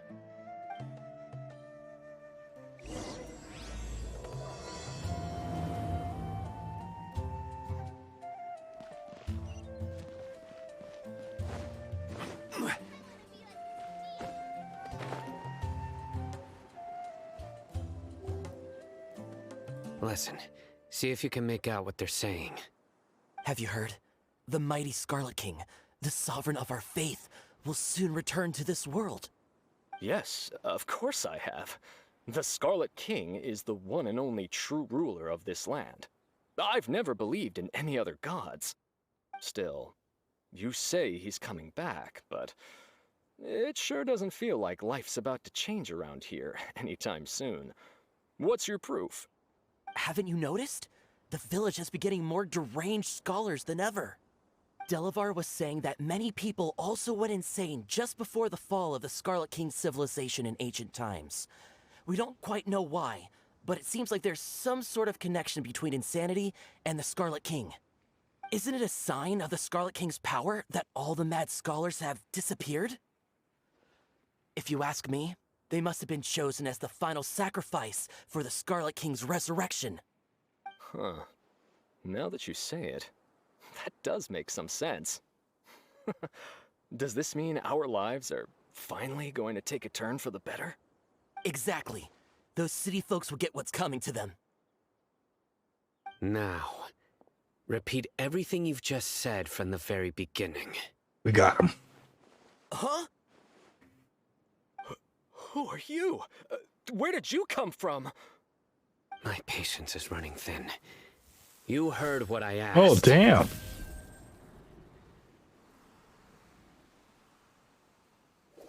Yeah, bro, this guy's something else. Just look at his eyes. One wrong move, and he's gonna flay us alive. Let's not get on his bad side, okay? I am no match for this guy. Oh, okay, good sir. What is it you would like to know? Tell me about the Scarlet King's resurrection. Well, I only know a few things from hearsay. I went for a drink the other day and heard others talking about a rumor that the madmen will disappear, and that the Scarlet King will return to this land. I'm not making this up, I swear! Hey, Go on. Keep talking. It's true. It's all true, sir. We desert folk have had more than enough of those people at the academia. They keep sending us all their mad scholars and won't let us have a good life. Would you want to live like this if you were in our place? The radicals were even more thrilled than me when they heard the news. We're all praying for the Scarlet King's speedy return. Delavar also said that once the Scarlet King returns to our side, it's only a matter of time before we conquer the land on the other side of the wall. They're all willing to serve under the Scarlet King and fight for a share of the glory. Is that so? Seems like he still wants to know more. Keep talking. Got it. At first, I told myself it was just the drink talking, but then all the mad scholars vanished without a trace, just as the rumors said. Please don't beat me up just for mentioning these rumors. If I'm guilty, then everyone else around here is also guilty. I'm just saying what the others said. The people here really like the Scarlet King, but dislike the Dendro Archon.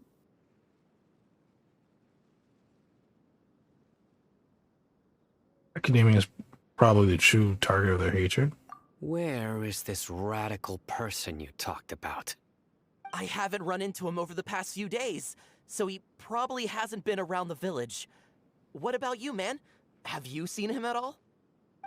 No, not at all. We wouldn't dare lie to you. He's really not here right now. Sounds like you're not too close with the radicals. No, of course not. All we know are their names. I have many ways to stop you from talking. And many others to stop you from sending warning messages. So you'd best just stay home and hope I don't hear of you trying to contact anybody. Don't do anything until I've gotten to the bottom of this. Try something foolish, and even Candace won't be able to protect you. Yes, got it. We'll do just as you say. That scared Paimon half to death. Sino is pretty terrifying. He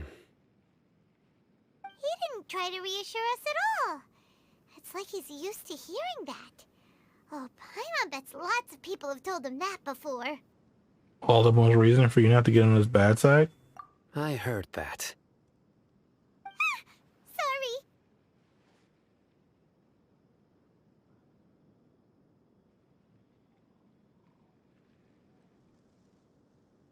It's part of being a Matra.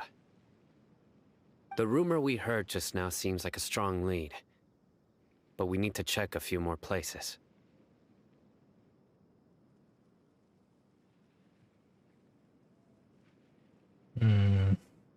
Very well. Isaac! I'm here. Where's your grandpa's house? Well, I can take you there. Just follow me.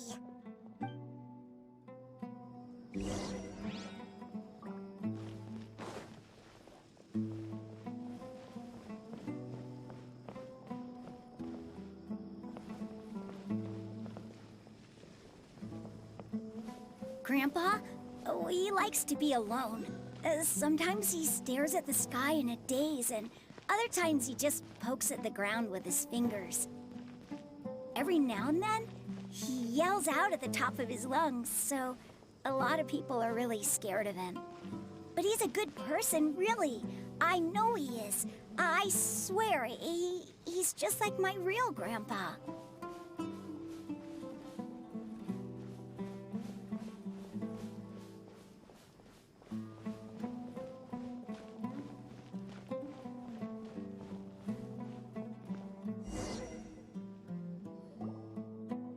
This is where Grandpa usually stays.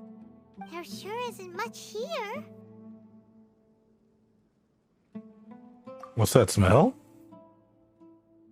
No. Incense? Please don't say it's the same one as before.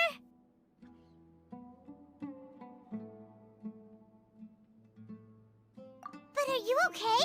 Are you getting dizzy or need to lie down? There's a scent that you can sense, but I can't. A certain traveler here once passed out from that smell. Thankfully, Tighnari saved the day. And then he gave us a long lecture to explain all about how it worked. So, you know Tighnari? Huh? You know him too? Are you two friends? Yes. Now that I concentrate, I can also make out the scent of incense. Wait, surely Tighnari didn't lecture you too? No. No need. Did you first encounter this scent at Tighnari's house? No, it was in the forest where Scholar was meditating. In the forest. From a scholar. Let's keep looking for clues.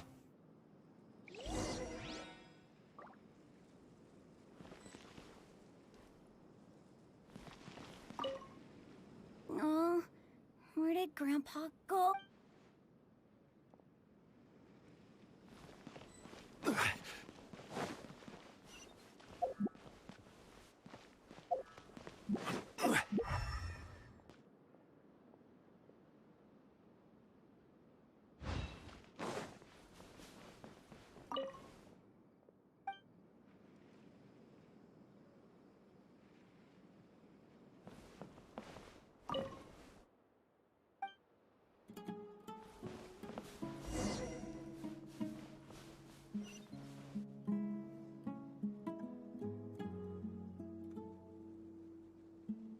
What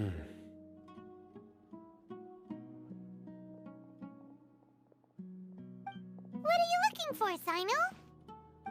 Here it is. Take a look right here. Paimon doesn't see anything. Although the traces have been completely buried in the sand, there are footprints here. From the size and shape, they belong to an adult male. This pattern is a common one from this area. Local shoes. This was probably someone from the village. The scent is quite faint, but still extant. The footprints head in the direction of the door. You mean someone else has been here? But who would come looking for Grandpa? He doesn't have any friends. We'd have to ask whoever lured him away with the incense. Lured him away? Huh? So you can This lure guy's someone grandpa away get with kidnapped? just a scent? Hey, what's wrong with liking good food? Everyone's got something they love in life. Exactly. Most scholars are fond of incense, since the smell supposedly helps them clear their minds and discover new knowledge. Even deep within the clutches of madness, they still yearn for their knowledge-seeking days, and will follow the scent whenever it presents itself. No, Grandpa. So, someone's taking advantage of their weakness? Huh. Still, why would anyone want to abduct all the scholars? Are the rumors really true?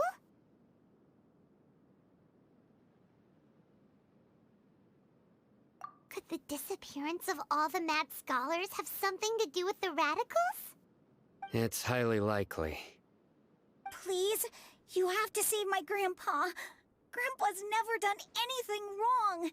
Please help him. Sounds like we'd better help get him back. Don't you worry, Isak. We won't let whoever took him get away with it.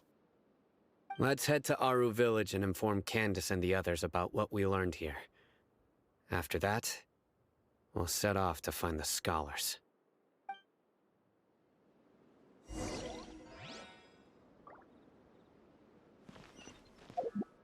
Okay, we gotta be going now. Oh, back to the village. Okay, cool. Alright. Well, I think I'm gonna end pretty soon. I think I'll just do this, maybe this one, the next part, and then I'll stop. The darker fabric definitely looks a lot better. That'd be my choice too. We're back, Candace! We've got a lot to tell you. Ah, welcome back. Sounds like everyone's friends already. Oh, Dia's here too! You bet. So, everything goes smoothly? Reasonably.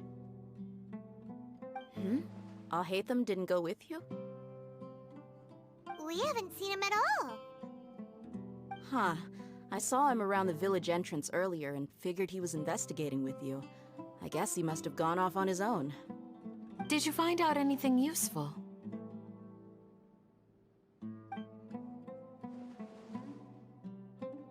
I see.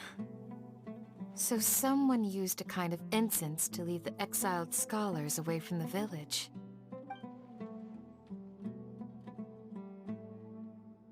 The resurrection of the Scarlet King?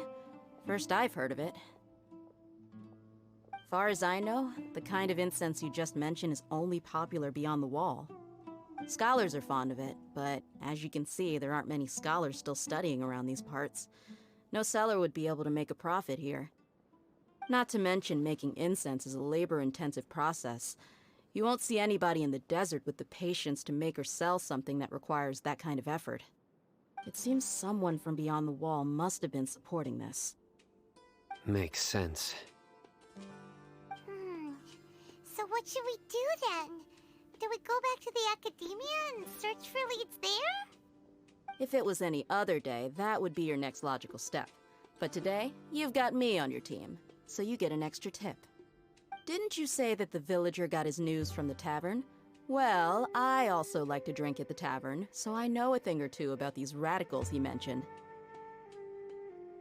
If Paimon remembers correctly, the leader of the radicals is some guy called Delavar. Ah, yeah. Delavar, the scar-riddled bandit, Engur, the wide-eyed butcher, and Jabari, the duck-tailed bearded crook. The whole lot of them are known around these parts.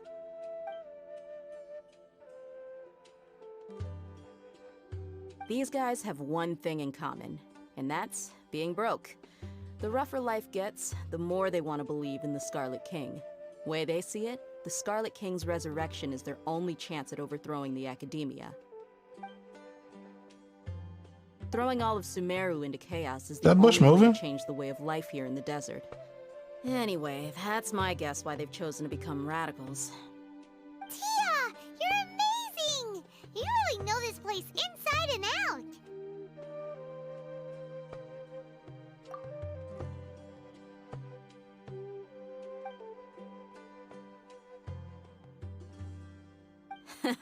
No merc can afford to slack off on gathering intelligence. Every mora I've spent in the tavern has been a valuable investment. Let's head out. Now hold on, you're staying right here, Sino. Why? Aru Village is not a big place. Outsiders stand out here like a sore thumb. I'd bet word about you has already gotten out. The desert is unforgiving, so the way of life here is also a lot tougher than on the outside of the wall. You survive on making connections out here. Compared to you, mercs like me are just third-rate amateurs. I've got no actual fighting skills to speak of. But that also makes it a whole lot easier for me to gain the locals' trust.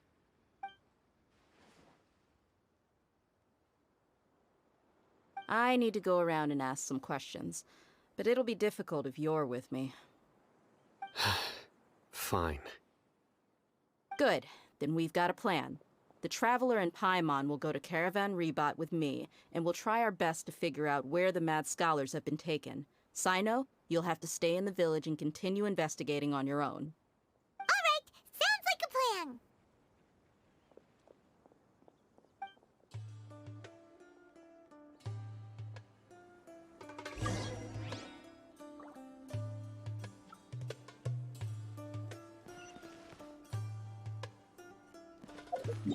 Is this far? Okay.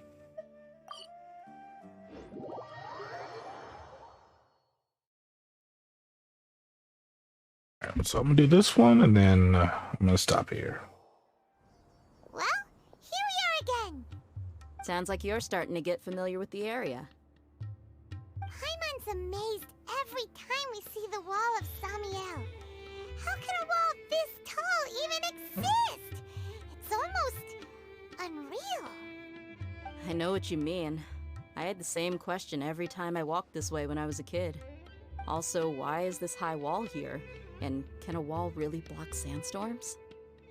It was only after I grew up that I realized the Wall of Samiel isn't just there to keep out the sandstorms. It serves a more important purpose, keeping out people like us. Sumeru is run by wise and mighty sages. To them, us desert dwellers are nothing but tools that can be used and discarded at their whim. We're cheap labor, like livestock, but easier to control. Nothing more. Even if a child from the desert got the chance to obtain an Akasha terminal, almost all their requests for knowledge would be denied. The academia believes we're underserving. Geniuses like Sataria are 1 in a million. The other children never get a single chance to try and rewrite their fate, even though the academia knows very well that we're humans, just as they are. That's terrible. I would tear down this wall with my own hands if I could. Hey, Dia. You're not thinking about doing anything scary, are you? No, not at all. This place just gets me thinking, that's all. Besides, we're here to procure information, aren't we? Yep, we gotta catch those... Shh. Caravan Rebot is crawling with people, so be careful what you say. We don't want anyone to find out what we're here for. Our mission started the moment we arrived here. Let's go check out the tavern. Maybe we'll find someone I know.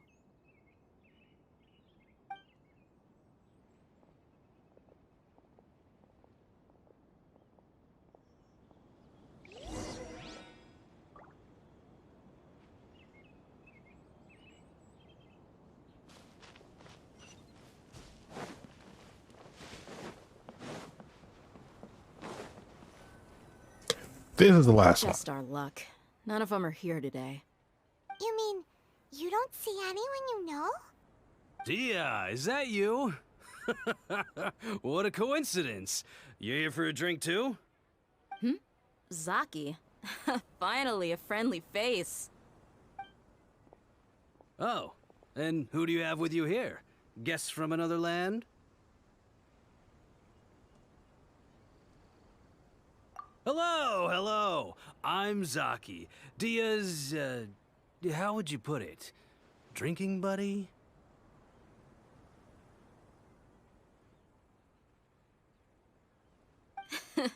We've had drinks together a few times. You could say we go back a ways. Anyway, as far as my friends here, they aren't too shabby, are they?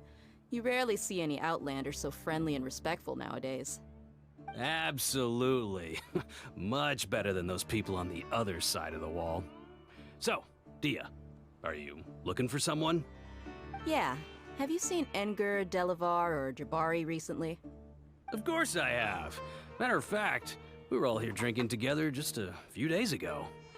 I've got a spice trading deal from another nation. I thought maybe Delavar and his friends might be interested. Know where I could find him? Ah, how thoughtful of you. Then I assume you also know that Delavar's been having a hard time making ends meet these days, so you came here to help him out? Hey, keep it down. Let's just say I prefer to keep this deal a secret. Y'all at Caravan Rebot are like family. If there's more to be made, why not do it together? Besides, Delavar and his friends have muscle. They'd be a good fit for escorting the goods.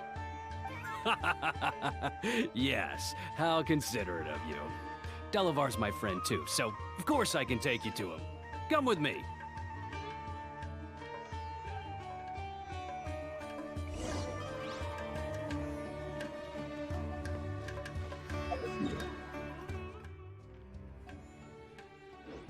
Okay, it's not that far.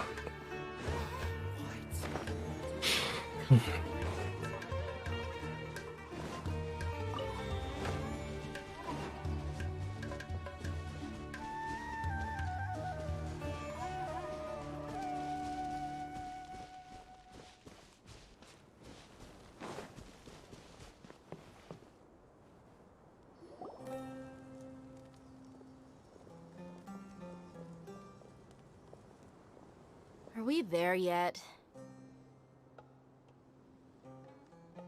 Yep, this is the place. Well, this is an This ambush. place is practically deserted. What are they doing in a place like this?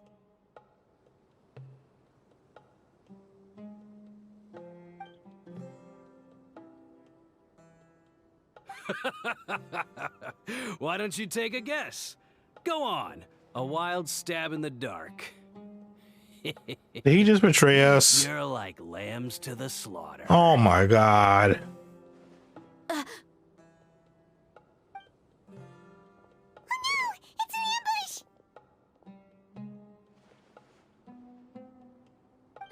What's this all about, Zaki? Come on, Dia. You really think we didn't hear about what you said back in Aru village? The boys have kept a close eye on you from the moment you set foot there. Not only do I know that you're looking for Delavar, I also know that you've teamed up with people from the Academia to look for the missing scholars. So, you've been watching us from the very I beginning? mean, people are missing. Is that a bad idea to look for them? I knew leaving Sino behind was a mistake! And you left the strongest one in the village, didn't ya? Who do you think you are? You really thought we'd fall for your little business deal nonsense? So you and Delavar have been partners all along. Dia, I guess it's only natural for a traveling mercenary like you to be out of the loop. Those of us who hang around the tavern have stronger bonds than you think. But you got one thing right. We're all looking forward to an uprising in Sumeru. There's nothing more we'd like to see than the desert folk overthrowing the Academia. If that's the case, then I'm sure Delavar wouldn't miss a second of it. I'll be honest with you. If it weren't for what you said in the village, your little monologue about the Wall of Samiel would have convinced me that you're one of us. Delavar. And Enger, you're here too, huh? This basic ass bitch is Long time Delavar? no Are you see, Mr. serious? Mercenary. You should have known the traitors are what us followers of the Scarlet King despise the most. Is this guy drunk? Why does it sound like that? Dia, I thought that you, a fellow desert dweller, would understand that the Scarlet King is greater than the Dendro Archon. Little did I know, you don't deserve to join us. Yeah, gee, what a missed opportunity. Adopting radical views and kidnapping innocent scholars, all because of some baseless rumors. Anything else I'm missing out on? See? There you have it. Mercenaries are just a bunch of faithless scum with only one thing on their minds. Mora. Pathetic. You're all like a pack of street rats. You're not wrong. Mercenaries are driven by Mora, and my faith lies with whoever's paying me. As long as there's a profit to be made, anyone can become my friend. Enough talking! Get him!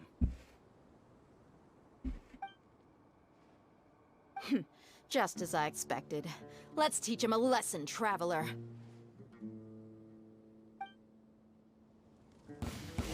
I'm just so confused as to what this has to do with this investigation we were doing with Sino.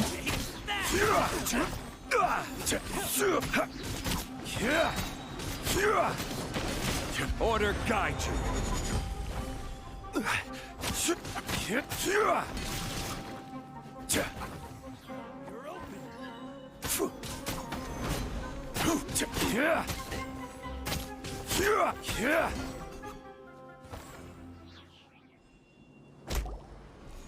Impossible! How could you? So, what do you think about your meticulous network now, Zaki? How did you say it? It's only natural for a traveling mercenary like me to be out of the loop. I'm guessing your informant told you that I'm just an incompetent merc with no real fighting skills, correct? I mean, that is what I said after all. And of course you would believe everything he reported. The only thing you know about me is that I'm a mercenary, but you've never seen me in action. Even though you heard we went to handle monsters together, you believed that Candace was the only one doing all the real fighting. That so-called Flame Mane is just a fraud. She admitted it herself. She just uses her connections to gain the trust of others. That's what you thought, right? Is they a genius? Because you figured that we'd have people watching you. And you were stupid enough to fall for it. I figured as much the first time we drank together. You all thought you were so smart. Pathetic. Okay, that should be all of them. Whoa! So you've been planning this since we were in Aru Village? No task can be done without preparation. I just happened to notice a couple suspicious-looking people while you were out investigating. Oh, but instead of catching them right away, you let them report back. Those two who were snooping around were just a couple small fries. If we want to get the real catch, we have to be patient and give it some time.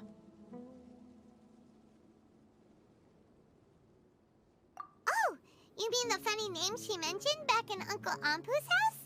The wide-eyed butcher, scar-riddled bandit, Paimon can't remember them all. That's just a bunch of drunk talk. Edgar and Delavar like to talk themselves up when they're drinking. Edgar, the wide-eyed butcher, and Delavar, the scar-riddled bandit, are the nicknames they came up with for themselves. Alcohol has a way of making people share what they really think. So Edgar and Delavar are always rambling in the tavern about how the Scarlet King is a superior deity. What about Zaki? He's just a numbskull who fell right into our trap. Zaki was probably the best hidden of them all. My initial plan was to find Delavar first, and then try to track him down. That's what you wanted to ask when we were at Uncle Anpu's house, right? Jabari is one of the villagers you talked to.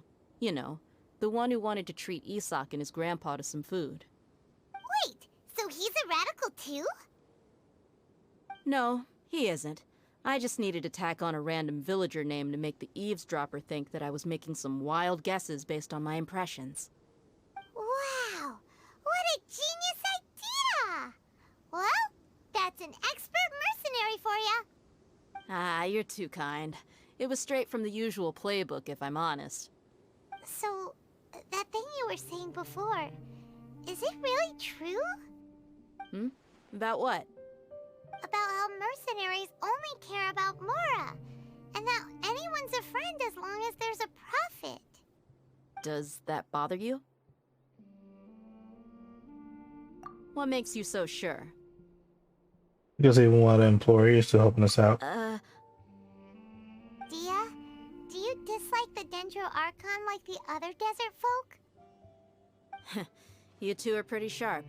No, I don't have anything against the Dendro Archon. I've heard a lot of nice things about the Lesser Lord from Dunyarzad. I can understand her devotion and gratitude. Dunyarzad's just an ordinary person. There's no way a god would be so involved in the lives of everyday people, unless they were truly compassionate. I've begun to realize that the sages are behind everything that's happened recently. The Radicals' blind belief in the Scarlet King, making the Dendro Archon out to be an enemy. It's all the Academia's trickery. But I see through it all. And unlike them, I can never be hostile towards anyone who's never done anything wrong. Dia. Anyway, looks like we're done with business here. Traveler, lend me a hand. Let's tie him up and bring him to the village.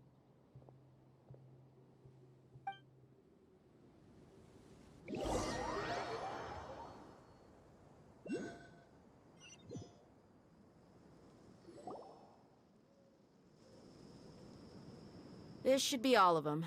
I'll let you take it from here. All right. I'll be in touch. Until then, please stand by. Candace, do you need any help? Candace will be okay on her own. I trust her, so you can too. She's been guarding Aru Village for quite some time now.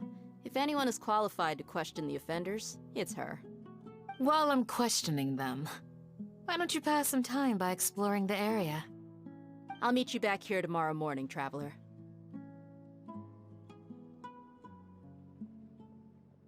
As for these idiots, let's just hope they live to see another day.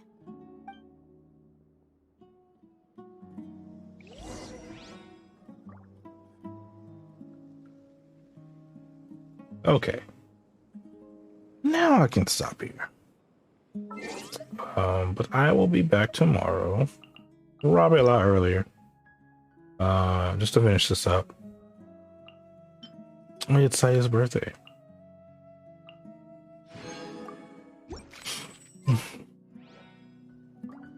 Because I am just very tired right now. I don't know why I'm just so tired all of a sudden. Anyway, I'm gonna get out of here. And then tomorrow, I will finish up Act 4, which, I mean, I think I have maybe like another hour and a half left of the story. I guess I'm just really tired. So that show will probably be pretty short compared to this one. Boats way are shorter. made for transferring commodities back Damn and it, forth. Jolly. And those that come across Liyue tend to stay a while. Anyway. So it is where many things come to settle. I was gonna raid someone, but I'm just so tired. I just don't feel like looking for anyone.